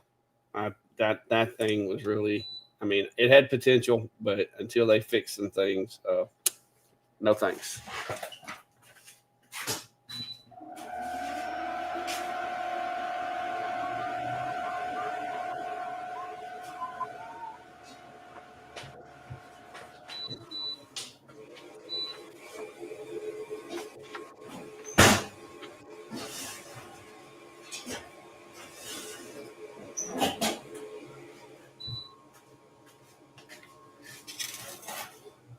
should have made my square a little or rectangle a little bigger because it fell through the honeycomb. But yeah, got a little yellowing on it.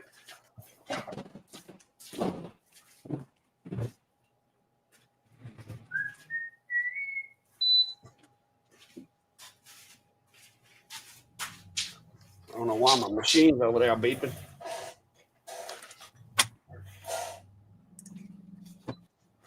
But yeah, I got a little bit of yellowing, so I'm gonna hit it with a little alcohol.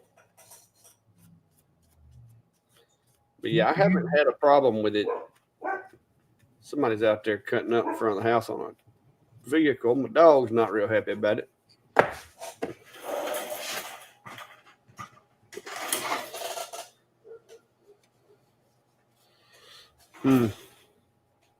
Found some scrap linen. I'm going to try that. Similar to white. I mean, it does a really good job. I don't know. I would look into maybe the power settings. I'm trying to see if I can actually pull the veneer off the edges of it, but yeah, it's not coming off that easy. Unless you maybe when you were clean, I don't know. I tried peeling that off and I can't get it to come loose. So, but yeah, it's worked out pretty well for me. Like I said, I'm not saying they don't have bad batches every now and then, but we'll see.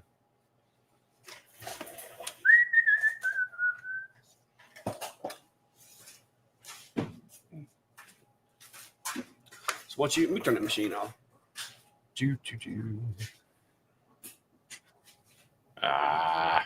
I really wish X2 had put that e-stop on top instead of the side because where I've got it sitting, I have to reach down in a crack to the e-stop. Wow. You shouldn't have put it there. Oh, Ken said maybe because I cleaned it with vinegar. That very well could be. Vinegar is like one of the most, what is it, acidic? Is it? I turned it off. That may be it, Ken. I only use rubbing alcohol or Windex. So I don't like using Windex because Windex is like 90% water. What in the world is beeping?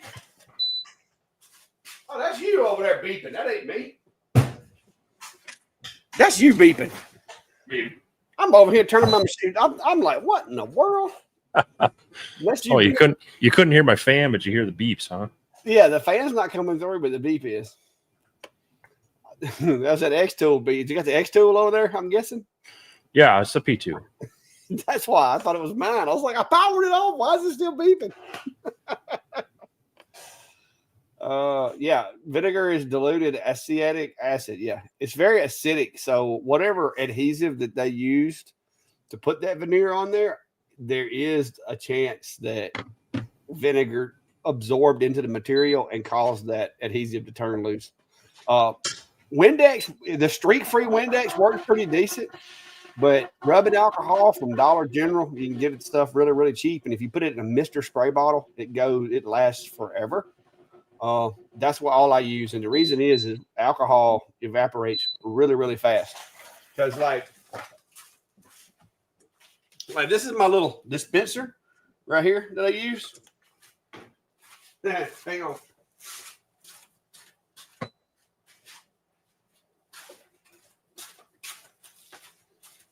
And this is my inventory, just in case.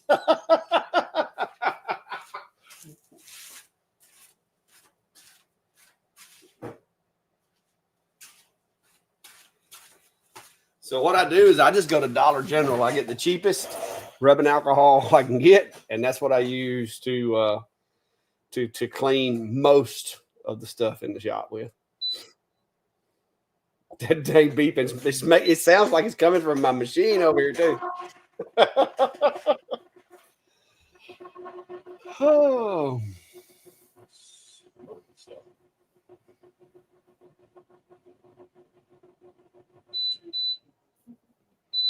Alan says he buys 99% IPA, about a gallon. I've got some that's for cleaning. This is for cleaning the machines. This doesn't have any water in it at all. The other stuff is for general cleaning. Have I mentioned how I'd love the P2S for that extra air? Oh, I would love it too. Yeah. I think we both discussed the P2S would be an upgrade. So this is true flat linen. I had a scrap of it. Come on, stop focusing on me. There we go. 22 millimeters a second, and I lowered the focus by a millimeter. So yeah.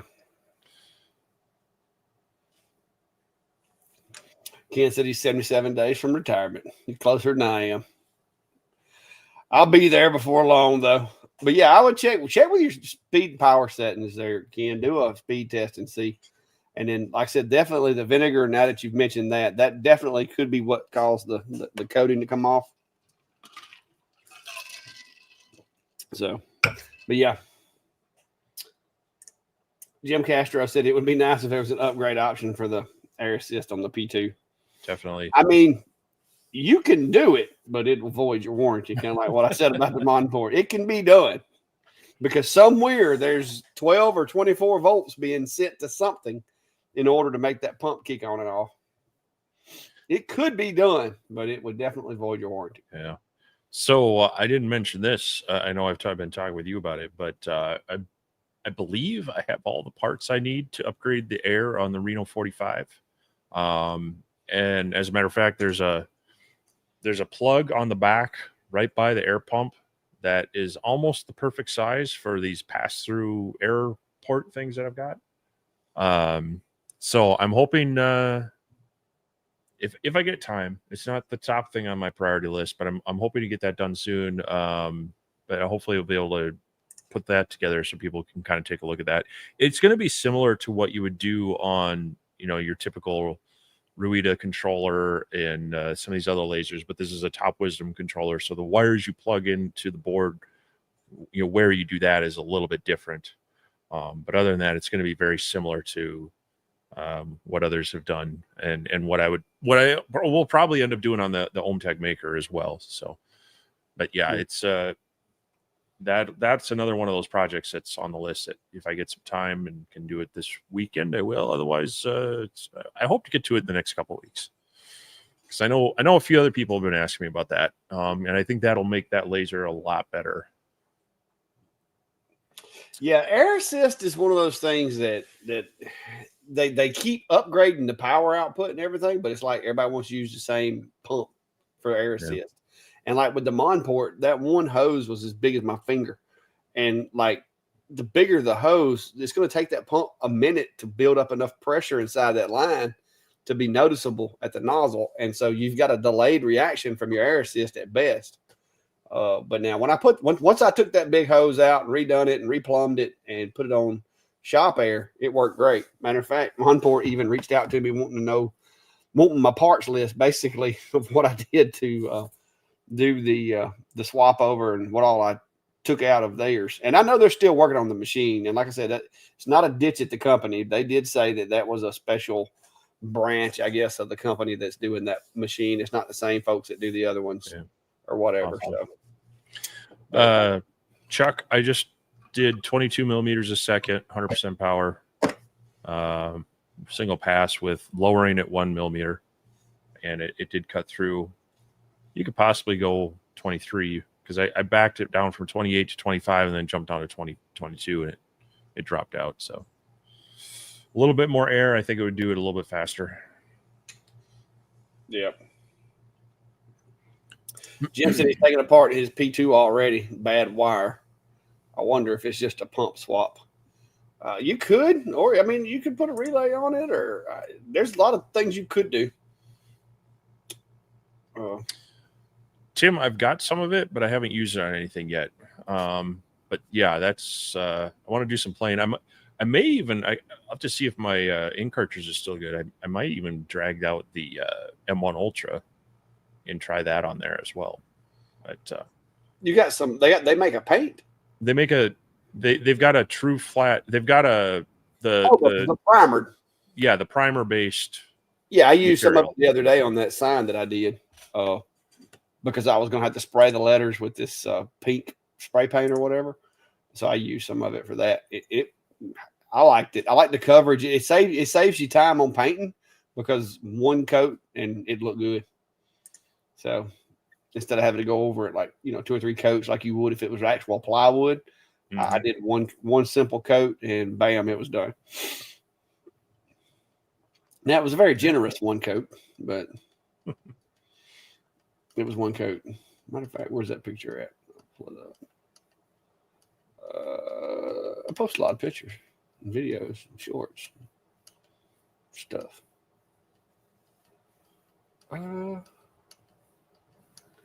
Well, I know I did that thing somewhere. Oh, there it is. Yeah, here it is, right here. Yep.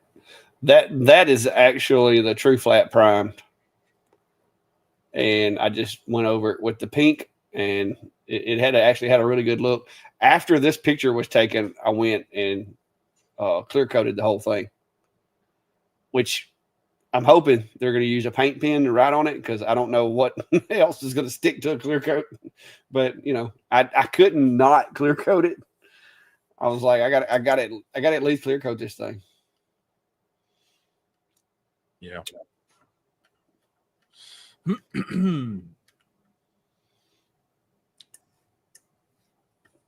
Fun stuff. All right. It's an hour and 52 minutes and 6 seconds. If you hadn't already, guys, go check out the Laser Engraving community page. It's been a little busy in there here lately. Lots of different folks posting questions, comments, just showing off their equipment, their projects, and all that kind of stuff. And it's a good place to be. And you can also put yourself on the map so that when we get to doing some moving around, which hopefully in 136 days, I'll have a little more freedom and I can move around, maybe do some traveling to different events and so forth. We'll know exactly where you guys are so we can schedule meet and greets or whatever. So we'll see. Fluffy. What? Did I miss this one? We did the drawing earlier. I was, like I said, and I wanted to try to keep it in the members area, but there were some regulations that I felt like probably were my best interest to avoid conflicting with because of there were some issues. So we wound up having to do it in a public live, and so we did that. But now we do still have more stuff coming, and I've got the meet and greet for those local folks in October that I'm going to do a drawing at it also. So the drawing for Fluffy. Can't nobody have Fluffy. There she is. She's like, all right, it's time to go back to bed. So yeah, she's going back to bed. She's got a box, like air filter. I think it's air filters for my air conditioner that's I've set up there that she's made into a new bed. Mm-hmm. She's upside down snoring yesterday when I was in here working, trying to make a video. Yeah, we did some digging trying to find a way to follow the rules, the intention of the rules, the letter of the law with that. But yeah, it really, they want you to keep them public. They don't want you to make people jump through too many hoops for them and such. So, so we're going to continue to look at that. I've been talking with other people to figure out what qualifies. But yeah, it's a little frustrating. And yeah, I mean, you wouldn't think it's so hard to give away free stuff. Yeah, I didn't realize it was that complicated until we started talking about it, and then I started researching it, and I'm like, man, they can, like technically, I've seen lots of giveaways that technically violated that, and the chances, people would argue, and even me, I'm like, the chances of somebody doing something or saying something about it is probably pretty slim. But there again, I'm one of those kind of people that I do rub people the wrong way sometimes, and they might not like me. And so all it would really take would be one person to report me, say something about it, whatever. and YouTube would probably get involved, and it's just a big mess. But there are other ways of doing things. So I really wanted to do it, members only, which, regular viewers only for sure, because I didn't announce it. I didn't put, advertisements out there or anything like this, because this was not something that I did with Sane Smart or anything like that. This was just me trying to give back to you guys. And the people that were in here are in here on a regular basis, and so forth and so on. There's still some things that I'm wanting to do, that I'm going to do. I just got to figure out how to do it and stay out of trouble. But yeah, we'll get it done. Yep. Unfortunately, when you put yourself out there on the internet and people decide they don't like you, some of them make it their goal to do whatever they can to make things difficult for you. So, we appreciate everyone that's here and that's been following us and supporting us. We want to do our best to give back to you. So we'll some of it may, just like we did today, have to be just pop up in the lives. It's technically free and open for anybody, but we don't want to do it as a promo to get one-time viewers coming in and grabbing the stuff. But Bespokes, and I'll explain it to you, because this blew my mind. The way the law reads, if there is a payment to enter required, i.e., you've got to give me this, or you've got to give me that, or you've got to pay for this, or you got to pay for that, they consider it a lottery at that point, technically. Now, me and it's just not the same, but by the rules and stuff that they've got out there, they consider that to be a lottery, because they say that you're charging a fee in order to be eligible to win the prize. And in order for it to not be a lottery, it has to be a game of skill, which I don't know how you would do that. But the only other option is it has to be available for anybody, like for the public. There has to be basically there can't be any requirement to purchase, requirement to buy, requirement. There can't be any requirements per se to do the drawing, which you start reading into that, and man, that's pretty, technically a lot of these guys that say, hey, we're going to give this away, but you got to like this and follow that and subscribe to this and go, leave a comment over here. Technically, if you look at that, the law says that if you have to do something that is overly inconvenient, which I don't know who determines what that is, that it could be considered a, what do they call it? A payment, or there's another word they used, a technical word they used, but it's basically just something that you required. So the only way we could do it was basically to do it in a public forum that anybody could join, with something that anybody watching could do. And so that's what we had to do. And we'll figure out a way to get around it. So we'll, it's just going to take me a little while. And I want to get those things done, because I done told everybody I was going to. But me and Steve spent like a week back and forth debating it and trying to find ways around it. And so, yeah, compensation, I guess, would be a good word. They call it something else in the legal speak, because I was looking up the definitions of all the words. Like I said, I've been in the business of enforcing law for a long time, and you have to read the definitions of stuff when you're reading the law, because the law itself is only half of the equation. The definition of things is where everything else is at. So yeah, it's it's crazy. It's crazy. I don't understand it, and I want to find a way around it. But at the same time, with me fixing to be retired and kind of wanting this to help pay for my insurance and stuff, the last thing I need is for YouTube or Facebook or whoever to try to cause me some hardship because somebody got mad because we were giving away something, or they didn't win it, or whatever the case may be. So against what I wanted to do was just, say, forget this crap and do what I wanted to do. That's what I wanted to do. But, my common sense had to kick in a little bit. My grumpy old man had to go away. But we'll figure it out. Like I said, there's ways.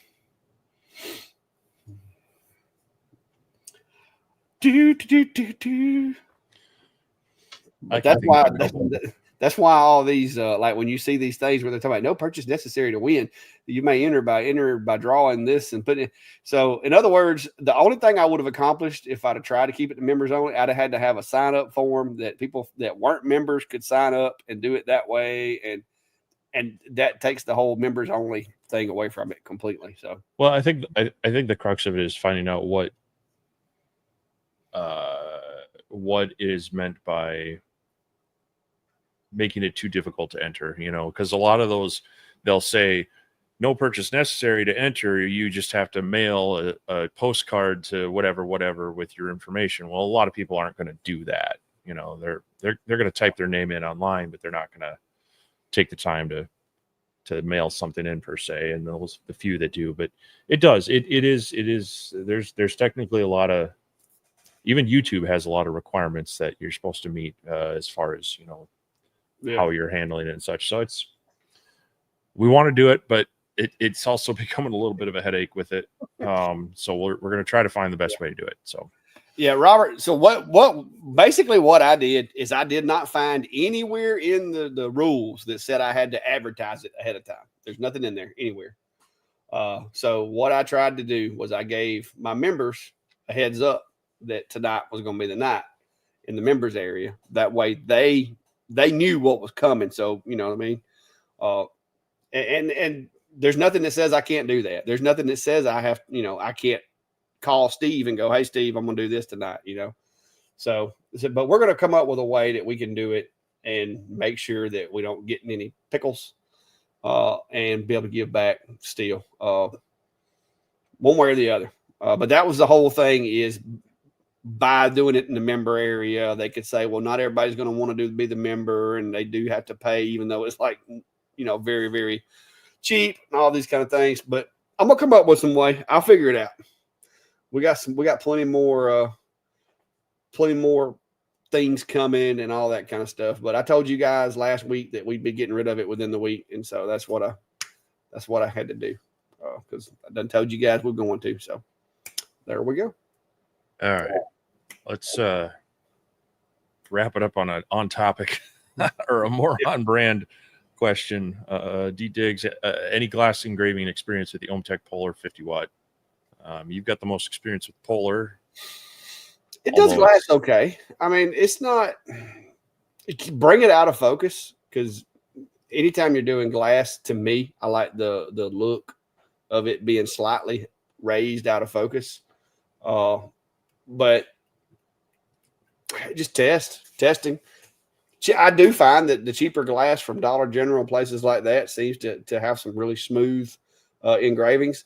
If the engraving is too rough and like feels scratchy, there's a really good chance that you're going too slow and getting it too hot. And if you do that enough, it will explode the glass or cause the glass to break or whatever. So that's one of those things. Yeah, I'd start with lower power, higher speed on your tests, and then work your way back. With CO2, you shouldn't have to do any. You don't have to add any paint or anything to it, but you can get too hot, and it'll at minimum it'll do more of like a fracturing instead of a frosting. At worst, it'll shatter the glass because it gets too hot. So start low power, like 20%, high speed of like. I don't know, what's the top speed on that? 500-600? I think that one's 500. 500. So I don't know, maybe like I'd start my testing at like 350 to 500 and back it off from there. 400, I think, is actual usable speed. I think anything faster than that, I haven't. So maybe the 300 to 400 speed on your speed test, and start around like 20 to 30% power at most. I mean, most of the time, probably I'm trying to think back to the original laser I did, because I did more glass with that one. That was a 50 to 60 watt, and I want to say I was 20 to 25% on the power for most of my stuff. So, yeah. So anyway, well, Beast folks, I have gave back and give back and a lot of stuff. A lot of it I'm not advertised, and I understand some folks might not be understanding of the situation. But there's 4 or 5 folks in the members group and so forth that knows, and most everybody that knows me knows that I'm telling you the truth, and I'm going to do the best that I can to take care of folks and do what needs to be done. Now, I will say, if I tell you guys I'm going to do something and I find out that it could get me in trouble, I'm probably not going to do it in that situation. So if you want to try to say that maybe I should have done my homework a little bit better and done a little more research before I said anything, then yeah, I probably should have. And I made a mistake, and I can promise you it won't be the last time I make a mistake. But if you in any way think that I might have tried to defraud you or, lie to you, let me know. Give me your address, and I'll refund every penny ever that you've ever given me. But that is not what's happening. I'm trying to make the best out of a situation that is kind of screwed up, because I feel like I ought to be able to just give to whoever I want to, what I want to. But at the same time, I'm not going to take no crap for people, giving me a hard time about a mistake. So I'm trying to step on any toes. And this is just my personal opinion, but I'm working through a problem, and I'll figure out a solution eventually. But until then, I just ask for you to be patient. And, like Mama used to say, if you ain't got nothing nice to say, just maybe don't say nothing for a moment, because it does irritate me. Me and Steve had some pretty heated discussions about this. And my wife, and I don't want to do anything to get myself in any trouble and have to go back to a full-time job because I did something I shouldn't have and got my YouTube channel shut down. So if that's wrong, I apologize, guys. But y'all know where my heart is, and if y'all don't, the good Lord does, and that's all that matters. So anyway, I I'm a man of my word, and I'm a man of I guess you would say commitment to what I say. But I can't stand it when somebody wants to make a big deal out of something that has irritated me already. But anyway, we'll move on from that. All right. Well, we are 2:07 on time. I know you're still 136 days from retirement, and I'm not even counting the days yet. So we both got to work tomorrow morning. But want to thank everyone for being here tonight. Hopefully it was a good time. It's always great answering some questions. That's the meat of our show this on Sunday nights, is getting on here and trying to help you out with what you got going on with lasers and CNC routers.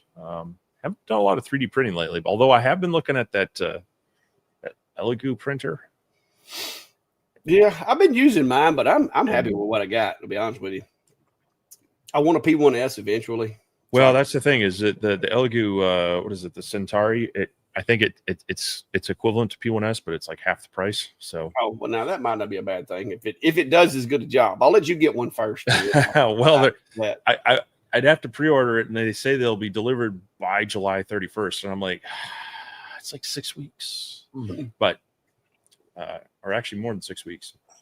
Anyway, that's what we do here on the Sunday Night Live. So we hopefully got everybody's questions asked. I know we missed a few, but we hope we'll see you back next week. Otherwise, go check out our channels, check out some videos, leave some comments, thumbs up, smiley faces, all that fun stuff. It all helps out, because we could always use the encouragement and whatnot. So yeah, but yeah, like I said, it's been fun, and I'm I'm steadily learning, guys. Yeah, Steve, and that's y'all got to understand. 3 years ago, I didn't know I didn't know the first thing about a YouTube page, how to do a YouTube page, the rules involved with doing a YouTube page, blah blah blah. And it's been a learning process for me, trying to figure out how to run a successful business, how to do what needs to be done, how to balance the content creation, dealing with companies. But then when I do deal with companies, trying to, do things it's all been a learning experience. And this past week was one of those learning experiences. Is, you know, I've thought it's my stuff. I want to give it to somebody. I'm going to give it to somebody. You know, like and there's several of you in the crowd that have walked through that door over there and walked out of here with stuff. Because in that situation, there's no rules. You know what I mean? So I'm going to continue to do what I do. But I have to navigate through the processes and keep my business viable, so that my wife, my daughter, and I can, you know, because I'm really looking forward to this whole 136 days. I've been counting it down for quite a while, but I've got to keep this viable as far as a business goes until I get tired of working, I guess, until I can get some Social Security or something else started. So that's what we're doing. We're all learning and growing and moving together, and it's been a heck of it's been like drinking from a fire hose with all this content stuff, especially like this year, because this year, and I know y'all probably heard it if you watch enough channels, but the whole business side of things has went on a bit of a roller coaster these first 4 months or 5 months of this year. It's been different. So. All right. Well, let's wrap her up.